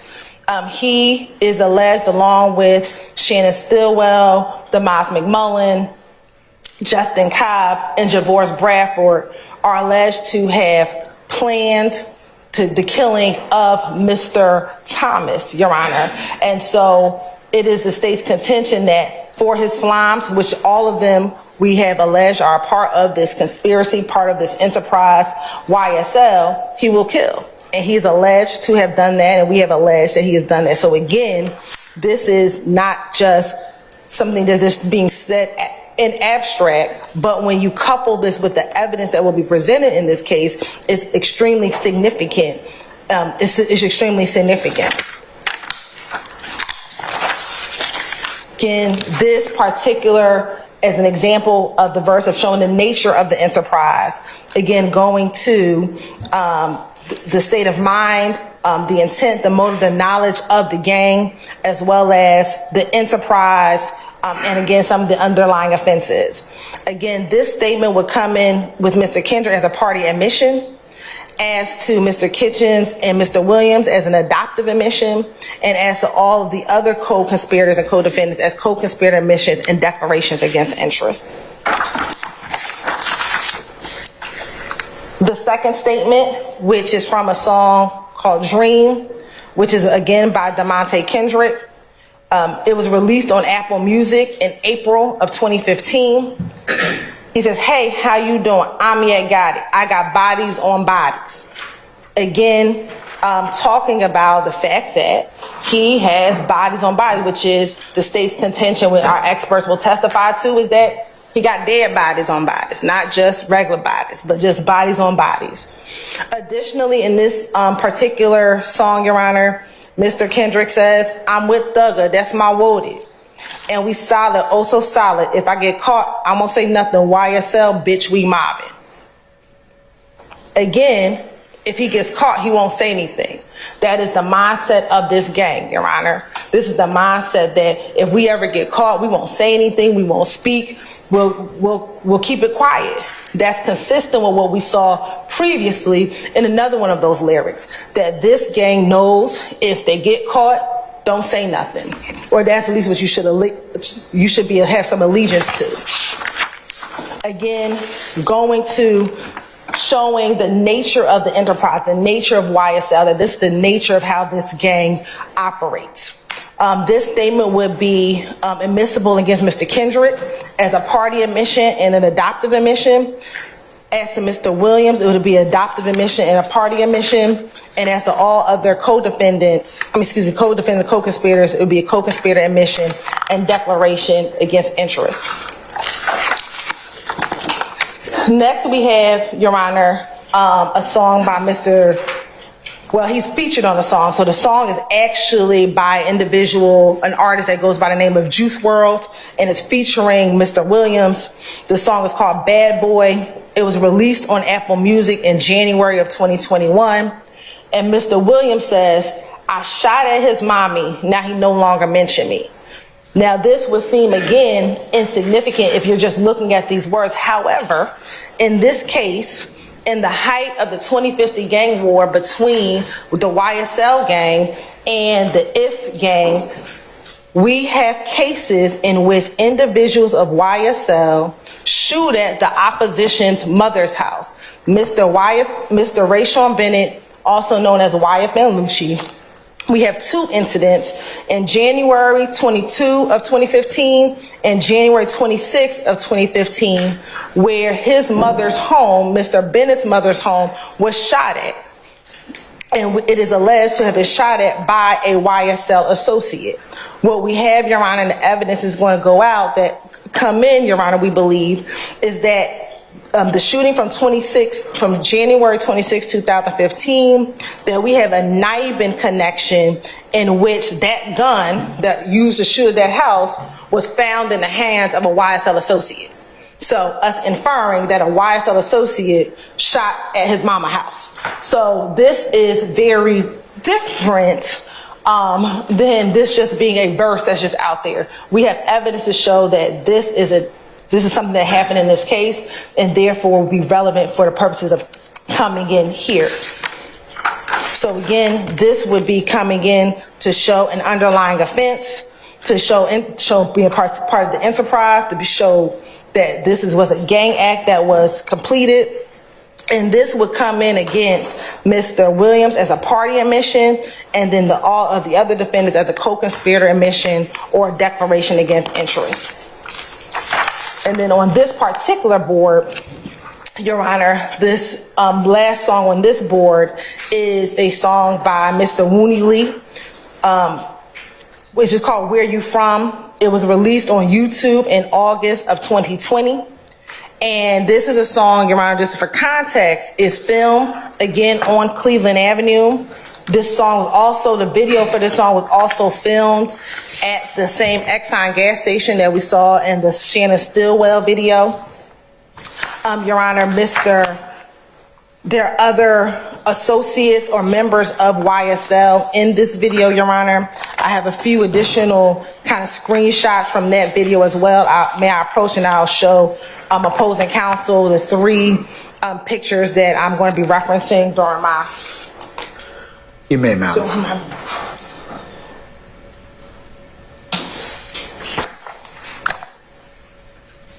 So first you have, Your Honor, State's Exhibit number 15, which I'm going to show to opposing counsel.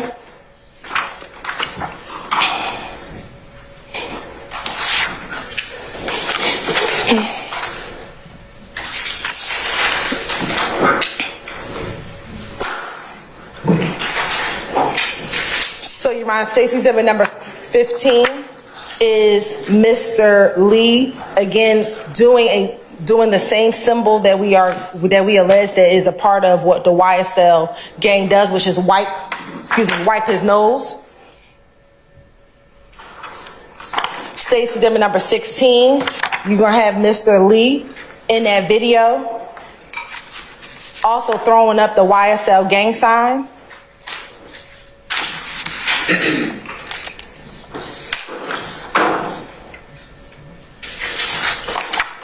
And then last, you'll just have in State's Exhibit number 17 would be another individual, Mr. Wooney Lee, actually in the video itself with, Miles Farley in the video along with Mr. Wooney Lee. Again, showing association of other individuals of the gang within the videos. So what does he say? He says, where are you from? I'm from Cleveland. What the evidence will show and our gang experts will say is that Cleveland is the name that blood gang members use because they don't want to say Cleveland. So they say Cleveland Avenue, and that will come in. Throw your setup, YSL. The ops hate the crew, we getting paper, and we ducking cases. There's a few additional statements in between that. He says, free Lil Shannon, he the one that had them running with the cannon. Your Honor, we believe that running with that cannon, a cannon being a gun. Again, Mr. Lee acknowledging that little Shannon had them running with that cannon. I mean, little Shannon Stillwell, is the person who is the shooter of the gang. Because that is who he is referencing in this particular lyric and in this particular verse. Again, this entire admission would come in, one, for state of mind, as far as the mens rea, to show, again, participation in this enterprise, to show participation within this gang. And it would come in, against Mr. Lee. May I just seek clarification from the state's argument? You're saying mens rea. Who's mens rea? Are they arguing about? Everyone. Mooney Lee's words are admissible for everyone's mens rea. Is that Yes. okay? That all the defendants, it will come in against as a co-conspirator admission as well as a declaration against interest.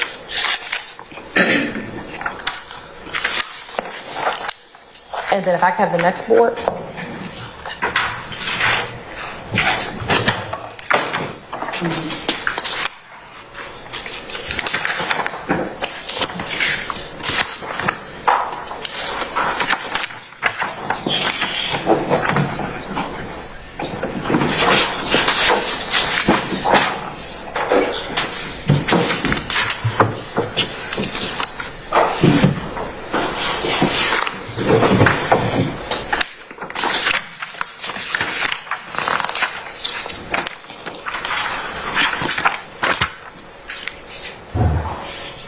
So now we have Money, a song by Mr. Williams, and a song entitled Thuggin' 30, which is posted on YouTube in June of 2019.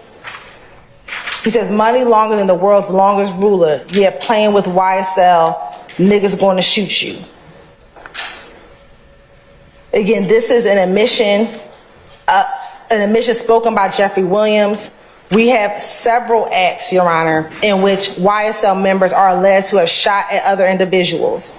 We have, again, the murder of Donovan Thomas Jr., in which he was murdered in January of 2015. We have the shooting of Dexter Montgomery.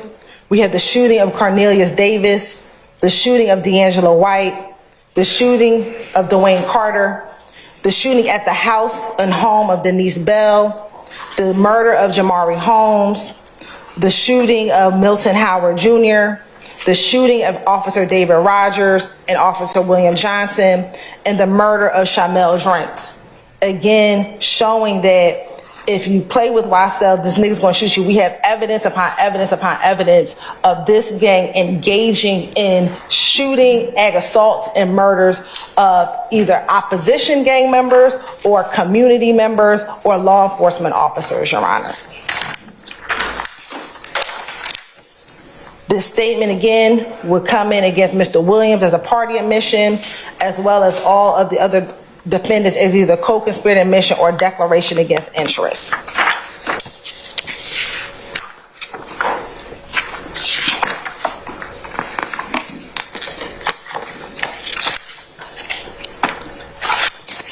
Next, we have the song the lyric from the song Mob Ties.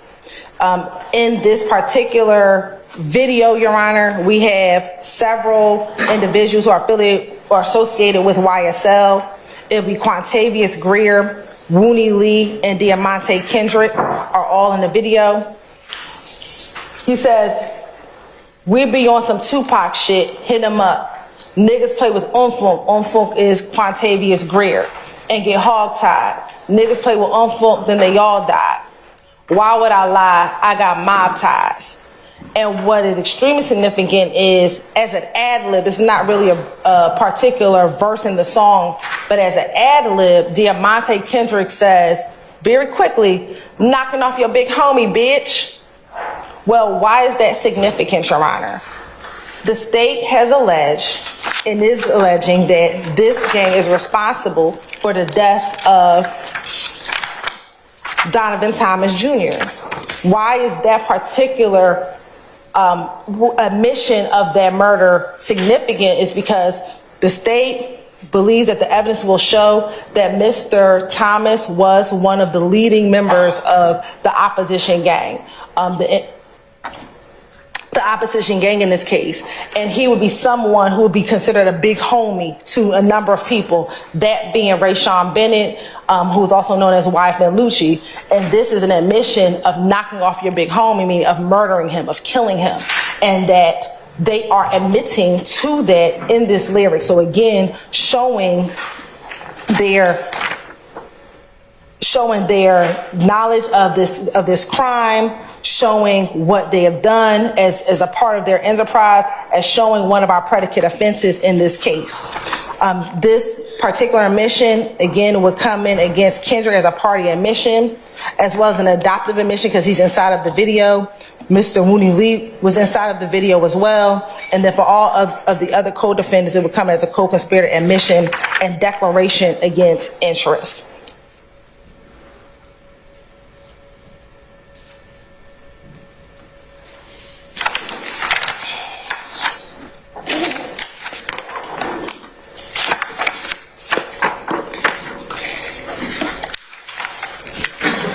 Next, we have from Mr. Williams and his song Just How It Is, which was released on Apple Music in August of 2019, that he has this statement: ooh, I done fucked the crew, ooh, I done did the robbing, I done did the jacking, now full rapping.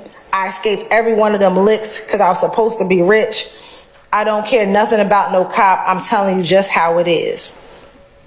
And what we believe the evidence will show is that in this particular case, we have particular armed robberies, Your Honor, in which there are going to be allegations that Mr. Williams set up the robbery, put other individuals as part of that robbery, but was able to avoid being apprehended because he ran away once the other individuals involved in that case were apprehended. And so again, showing this is not just a particular lyric, but there will be evidence that he's escaped certain types of the crimes that he's admitting to have done in furtherance of this enterprise and furtherance of this gang.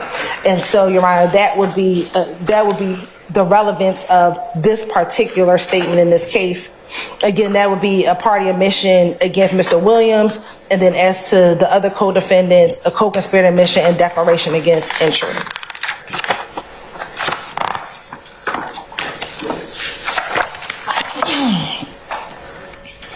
Also in that same song, Your Honor, Just How It Is, Mr. Williams states, gave the lawyer close to $2 million, he handled all the killings. We don't speak about shit on wax, it's all my business. We known to kill the biggest cats of all kittens.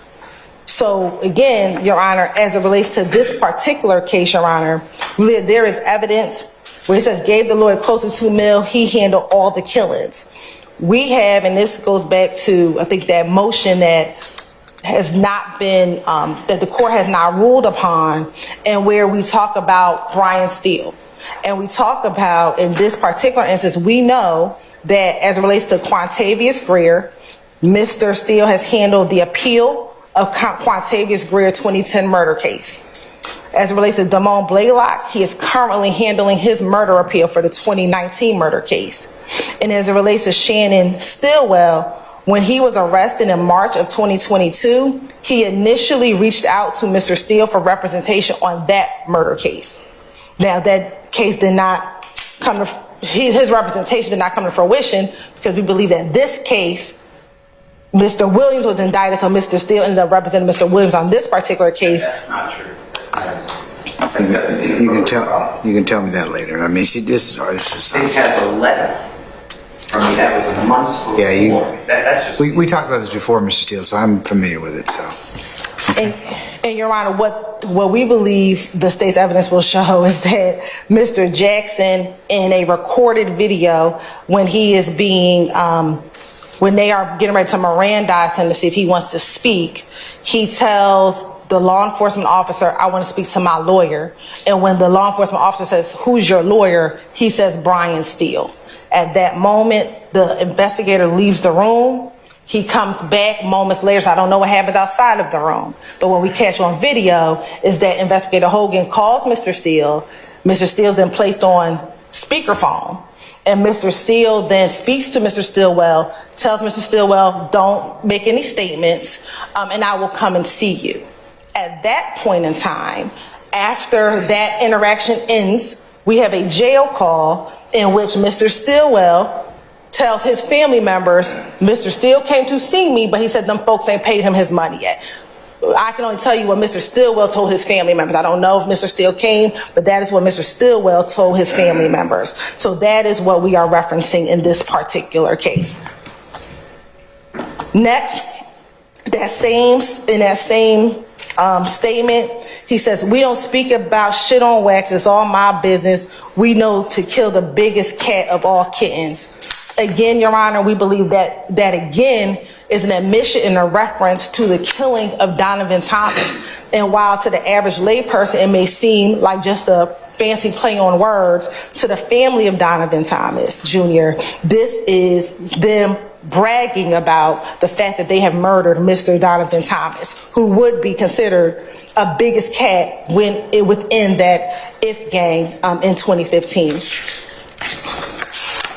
So again, this goes to show several relevant purposes that we've already kind of just discussed very generally, and it would be admissible against Mr. Williams as a party admission and all of the other defendants as co-conspirator admissions and a declaration against interest.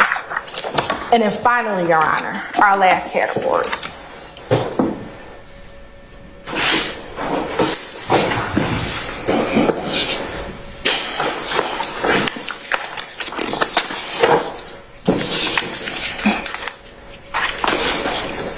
And before we go to the last category, I want to introduce, I didn't speak about them, Your Honor, but I want to introduce several state's exhibits, 8, 9, 10, 11, 12, 13, and 14. They're going to all be screenshots from the mob ties video. After I approach, I will show defense counsel what those pictures are.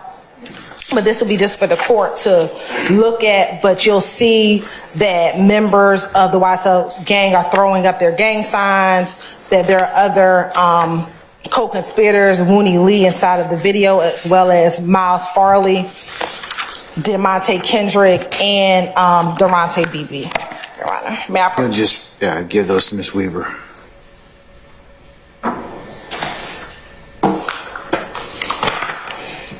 And Mr. Steele, I should show these to you so you can see what I just gave to the court.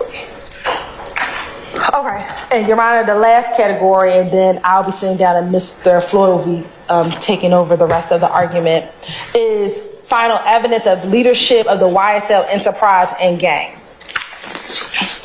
Your Honor, in this indictment, we have charged Mr. Williams with being the leader of this gang, and so these are going to be lyrics or statements, that will reference specifically him acknowledging that he is the leader of this gang. So we have first from his song 730, which is Mr. Williams and Jimmy Winfrey. This was released on YouTube September of 2014.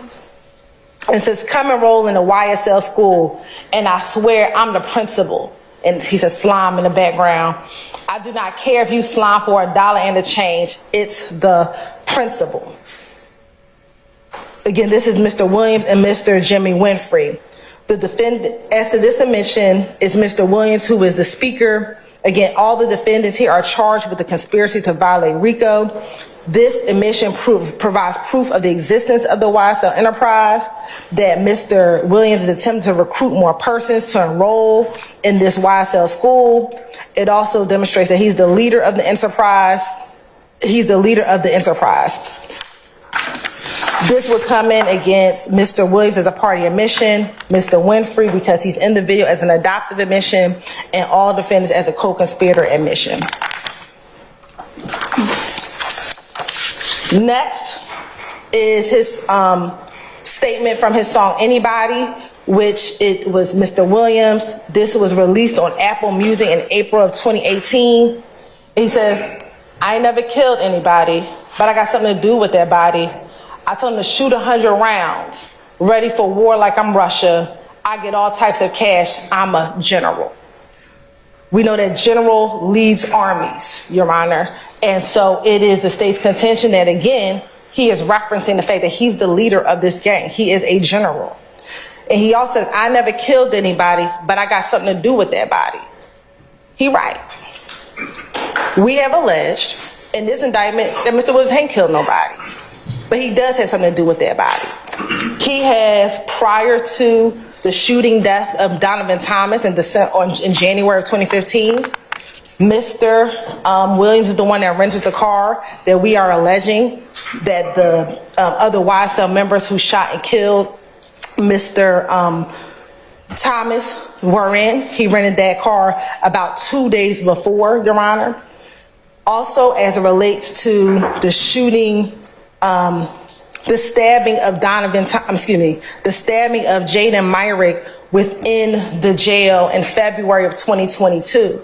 We have evidence that both Jaden Myrick, who actually did stab Mr. Bennett, as well as Christian Eppinger, who was going to attempt to stab and kill Mr. Bennett, sought permission from Mr. Williams before actually doing the crime. So Jaden Myrick, in speaking to co-conspirator Damikian Garlington and Khalif Adams, was trying to get permission from Mr. Williams to execute the actual stabbing of Mr.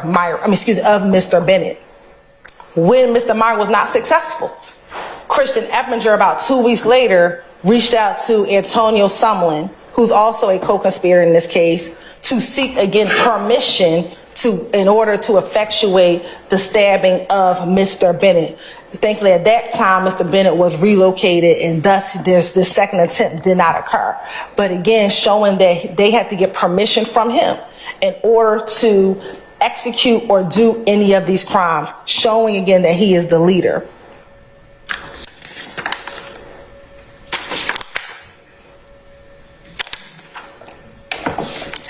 Again, this would go in for the relevant purposes that we've already discussed previously, but then also it would come in as to Mr. Williams as the party opponent admission, and then as to all defendants as the co-conspirator admission and declaration against interest. Our next verse is, I was a capo in the hood way before a plaque or a mention.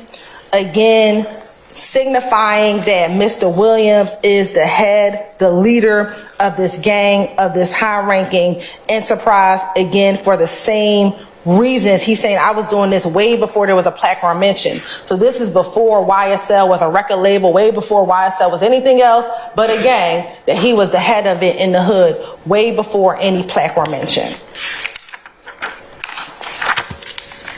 Again, this would come in for the reasons we've already stated, and then as a party admission against Mr. Williams and a co-conspirator admission against all the other defendants.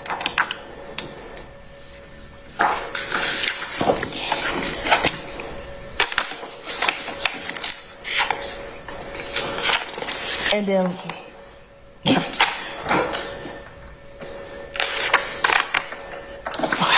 then we have, I'm at the top with the bro, the ooh head honcho. Again, this statement came from Mr. Williams' song Who, which this was a compilation album where Mr. Williams is featured on the album, but this is his particular statement. Again, showing that he was at the head, or he is the head of this YSL gang. He is the leader and the head of this gang. And one that did not make the board, Your Honor, but was from one of his songs called F Cancer, which was released on Apple Music in January of 2016. He has a song, got a lot of followers, a perfect leader, I'm a boss, I call the shots. Again, I've already spoken about what Jaden Myrick and Christian Eppinger wanted to get approval from Mr. Williams. But then we also have, Your Honor, as it relates to Marquavius Huey, after it is believed that Marquavius Huey robbed a particular producer, we have text messages of Mr. Williams telling Marquavius Huey to take that stuff back or somebody was going to get killed. Again, showing that he can show his leadership, that people are going to do what he says, and if they don't, there's going to be a result, and probably a negative result. So, Your Honor, these are just a sampling of the lyrics in which the state would seek to introduce for those various areas and reasons. And with that, I want to turn it over to Mr. Floyd.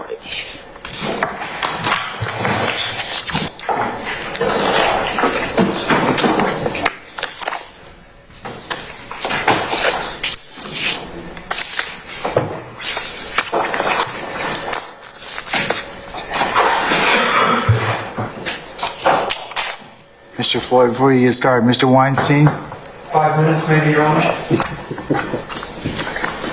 Got to accommodate the over 50 crowd, okay? Okay, all right. As a voting member, I appreciate it. Thank you.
Oh, we're missing Christina, though.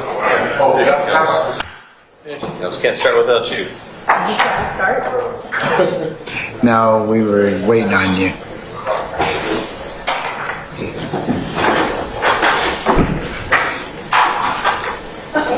Thank you.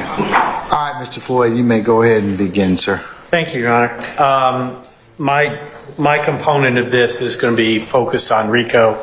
I'm going to try to minimize duplication to the greatest extent possible.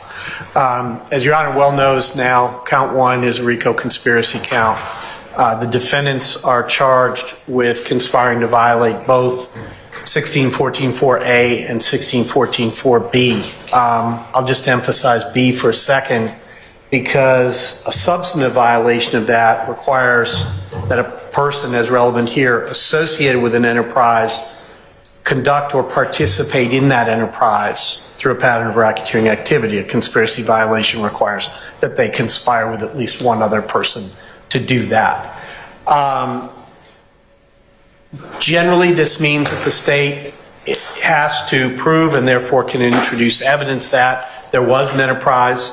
Each defendant conspired to participate or conduct in that enterprise.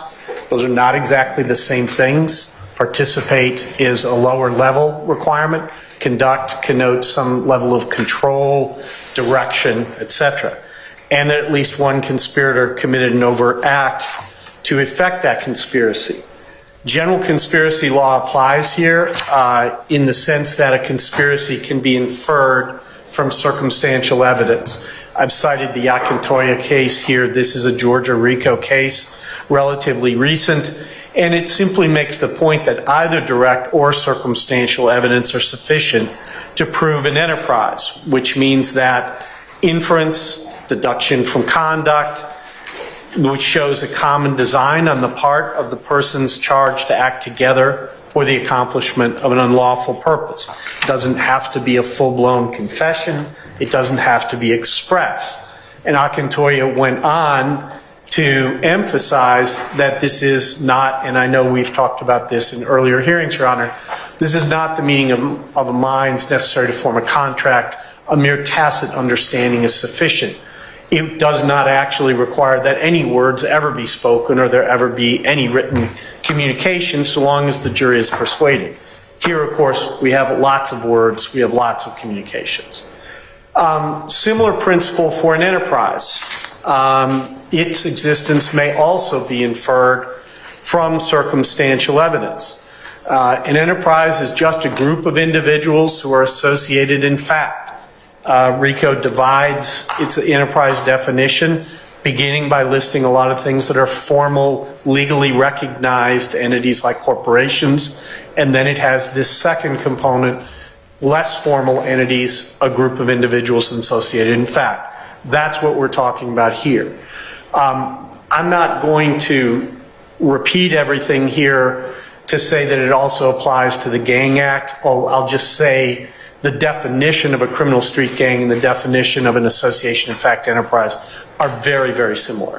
And essentially everything I'm saying today is going to have application to the gang charges as well. I won't belabor that. The Georgia Gang Act is a linear descendant of RICO, crafted for a specific special application. So many of the principles are the same. As with a conspiracy, it has long been recognized that a jury can infer the existence of the enterprise on the basis of circumstantial evidence. They can draw the natural inferences that come from evidence of association. Importantly, every defendant here is a defendant in the RICO conspiracy count, which means the evidence that we're talking about is applicable to, relevant to, admissible to every single one of them. Right? We've talked a lot up to this point, and they helped establish at least one of its alleged purposes or the means and methods by which it achieved those purposes. Any one of those would have been sufficient. All of those were present there. All of those are present here. Similarly, in United States v. Wilson, an Eastern District of New York gang case, they referred there, the enterprise was called the Stapleton Crew. Rap lyrics were appropriately permitted into evidence because they helped to determine, again, first of all, whether that enterprise even existed, and secondly, whether it was engaged in racketeering activity. The court denied a motion to suppress both. So, relevant to the existence and nature of the YSL enterprise, these are things that my colleague Ms. Hilton has mentioned, so I'm not going to belabor them. I'm not going to go into as much detail. I just want to emphasize them from the RICO perspective. So, beat a murder rap, me and my slimes above the law. Again, this is Mr. Stilwell saying, me and my slimes. There are slimes. Mr. Stilwell is part of them. They function as a group. They are above the law.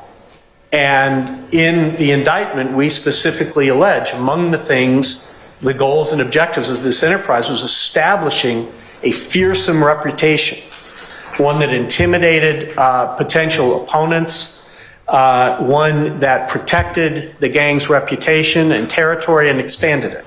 This is all consistent with that. YSL won't fold. Pick his ass off from the balcony. Murder. Wipe a nose. Murder. Bragging about beating, went too far. And the first one, bragging about beating a murder rap. In this case is replete with murders, attempted murders, conspiracies to commit murder. And it's YSL won't fold. It's not Mr. Williams saying I won't fold. It's him saying YSL won't fold. He's speaking for YSL. He's confirming YSL's existence. Relevant to association with and participation in the gang. Mr. Kendrick tells us, and we've looked at this language again, I'm emphasizing it from the RICO perspective. I rep my life for real. Let's just stop and look at that for a minute. He's saying, I'm telling the truth. This isn't hypothetical. This isn't performative. I rep my life for real. For slimes, you know I kill. I will kill for this gang. How you doing? I'm Yak Gotti. I got bodies on bodies. Right, Mr. Kendrick? Again, he's told you he's a slime, and now he's telling you he's got bodies on bodies. This tells you there's an enterprise. This tells you the nature of the enterprise, or at least part of the nature of the enterprise. We've discussed the I shot at his mommy comment. All right, but again, Act 41 specifically is Mr. Lucci's mother does get shot. It really happens. These are not things that exist only in some performative, creative ether. They have real world implications. People get hurt. People get killed. Mr. Williams, ooh, I done for the crew. I done did the robbing. I done did the jacket. Right? We've alleged a conspiracy to violate 1614(4)A, acquiring money and property through a pattern of racketeering activity. He's saying, I done for the crew, not for himself, the crew. I done did the robbing. I done did the jacket. Confirming A, his involvement, B, the fact that it involves, quote unquote, the crew. Again, this isn't pulled out of the ether. Here's Mr. Williams displaying a YSL hand sign during a video call with Mr. Mender and Mr. Huey. At that time, Mr. Mender was in the Fulton County Jail. It was recorded on a video jail call. We're not pulling the existence of YSL out of nowhere. Violence, nature of the enterprise. What I've been talking about previously was existence and to some degree nature. Now a little bit more about the nature. Specifically, there are I can't remember the total count. It is more than 20 acts, overt acts and acts of racketeering activity that are alleged in this case that involve a murder, an attempted murder, conspiracy to commit murder, an aggravated battery, an aggravated assault, or a weapons possession charge. They're replete throughout the case. In this case, on this slide, I've simply listed, Your Honor, the overt acts that also constitute racketeering activity that are involving rival gang members.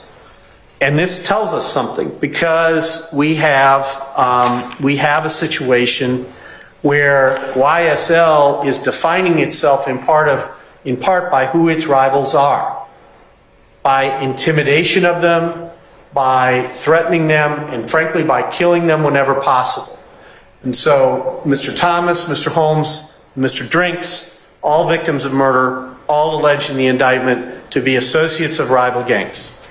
Mr. Hendricks, Mr. Saunders, Mr. Bennett, all attempted murders, all alleged in the indictment to be associates of rival gangs. Mr. Bennett, the second act concerning him, as Ms. Hilton explained earlier, there was a second conspiracy to kill him.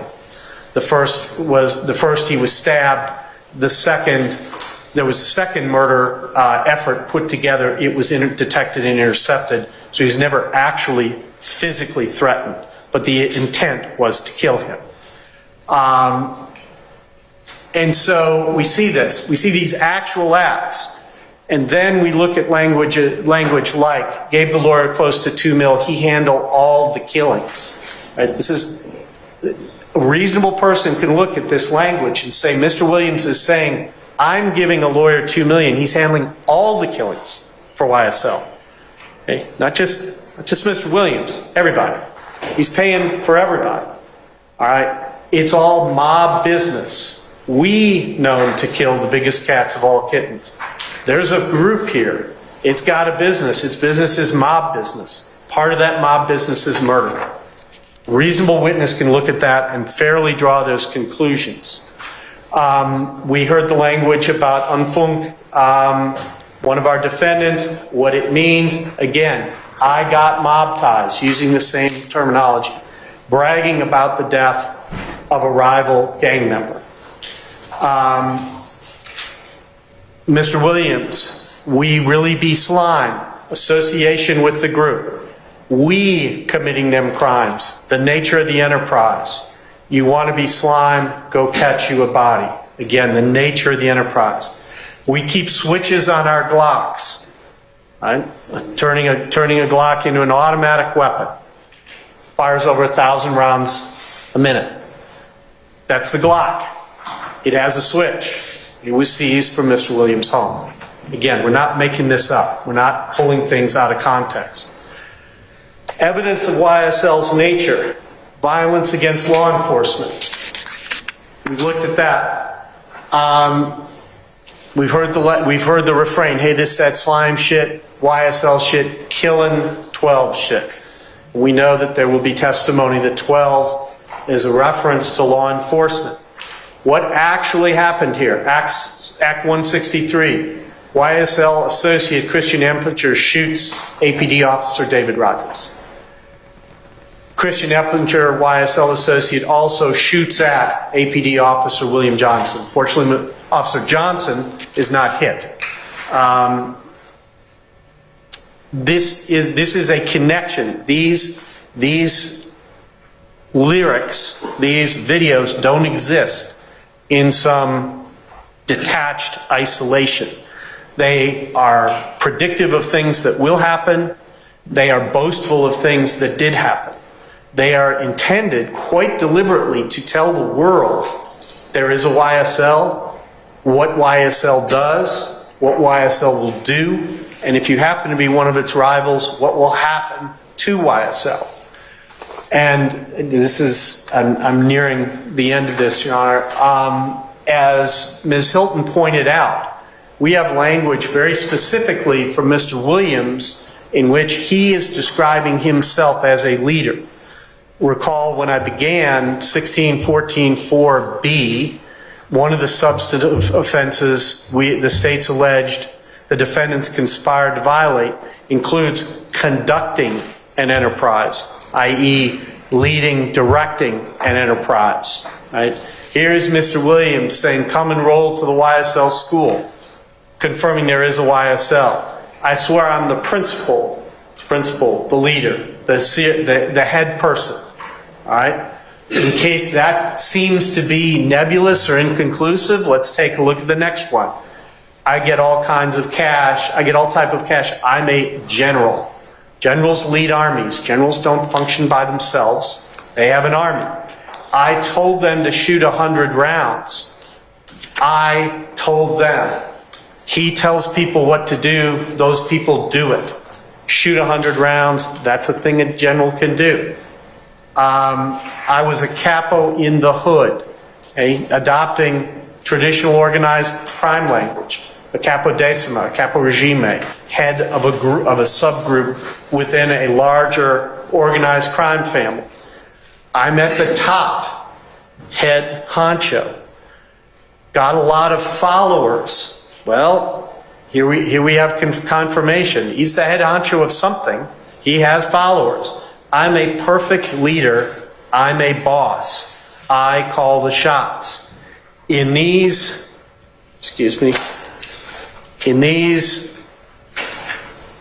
5 different snippets, Mr. Williams says at least 8 different ways that he is in charge of a group of people.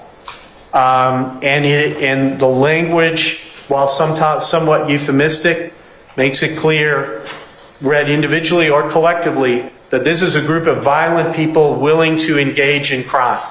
He describes himself sometimes in a neutral tone like principal, but at other times using terms like capo, general, head honcho, shot caller. In this context, the meaning of that is clear, but it is certainly at a minimum probative. It is certainly at a minimum something reasonable jurors could look at to conclude that, in fact, Mr. Williams is the leader of an association, in fact, enterprise that engages in violent crime as part of its fundamental nature. That crime is committed against rivals, against civilians, and against law enforcement. And so the state's discussed a number of different reasons why this evidence is relevant and is admissible. I just wanted to emphasize it in the specific context of the RICO count that we have, because that count is applicable to all of the defendants. Thank you, Your Honor. All right, sir.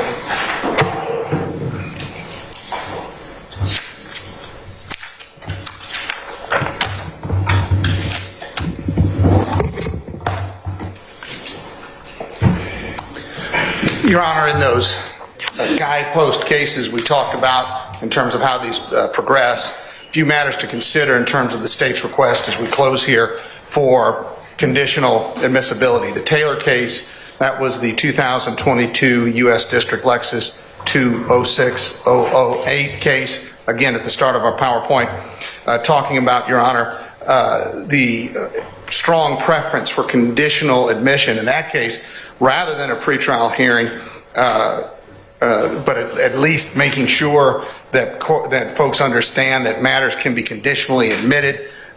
We've got that White case at 2023, U.S. District 122492, discussing again that the conditional basis of the admission still leaves the door open to object at trial in the event the proponent of the evidence, that would be the state in this case, fails to lay the proper foundation. Of course, it would leave the door open for a 403 objection as well.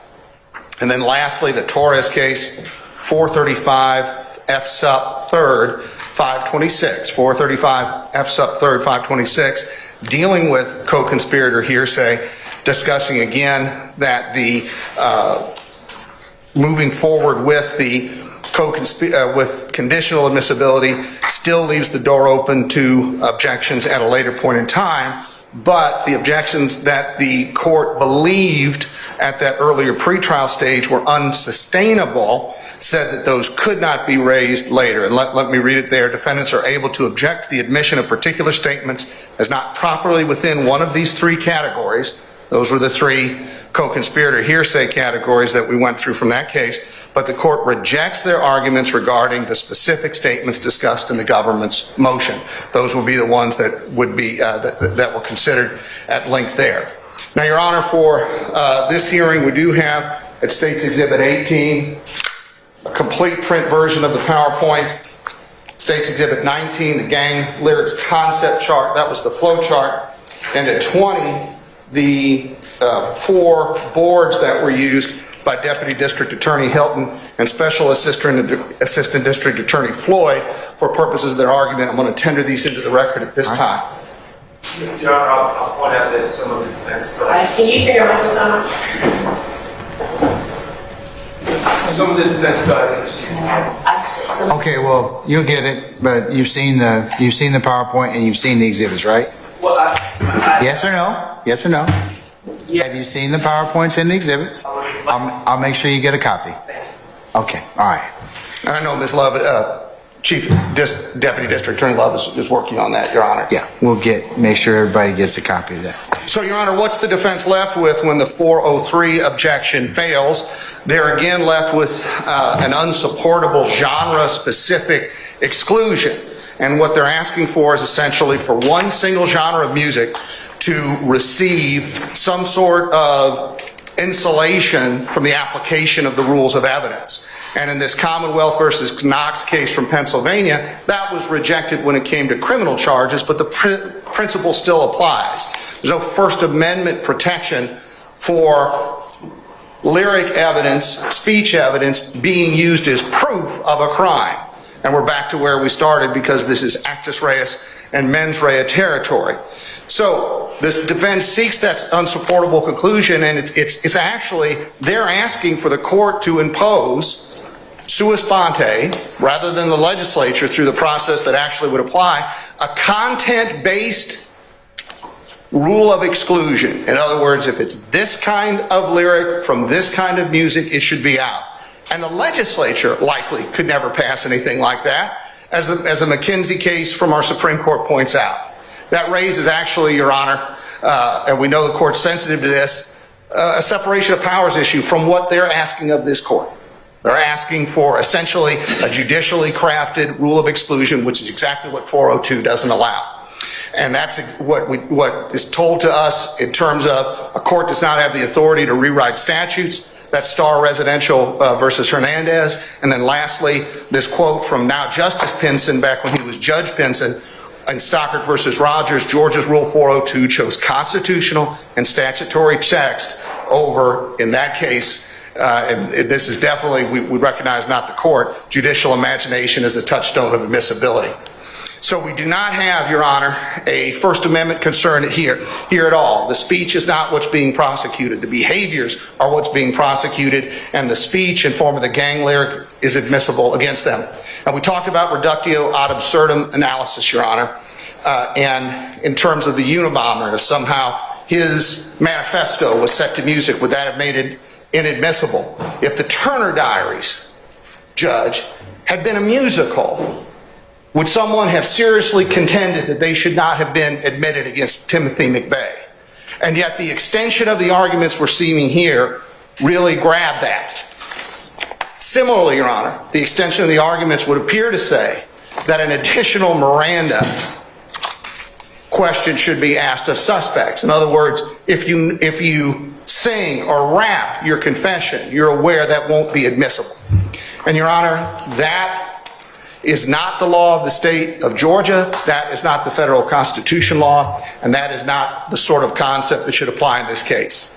Again, Your Honor, for the particularized lyrics we've admitted, we have introduced and discussed today, we ask that the court conditionally admit them. We additionally request, Your Honor, for those that we will admit that the court apply these principles and ask for those to be conditionally admitted pursuant to the case law that we have presented. And lastly, Your Honor, we respectfully request that the defense motions based on Rule 401, 403, and of course the First Amendment be denied and this evidence be treated in accord with federal and Georgia law. All right, thank you, Mr. Carlson. Yo, hit that like for a deal with Christian. Yo, for a deal with Christian. Smash that bell for DWC. Yo, smash it, just smash it. Hit that like for a deal with Christian. For a deal with Christian, smash that bell for DWC. Yo, smash it, just smash it. Hit that like for a deal with Christian.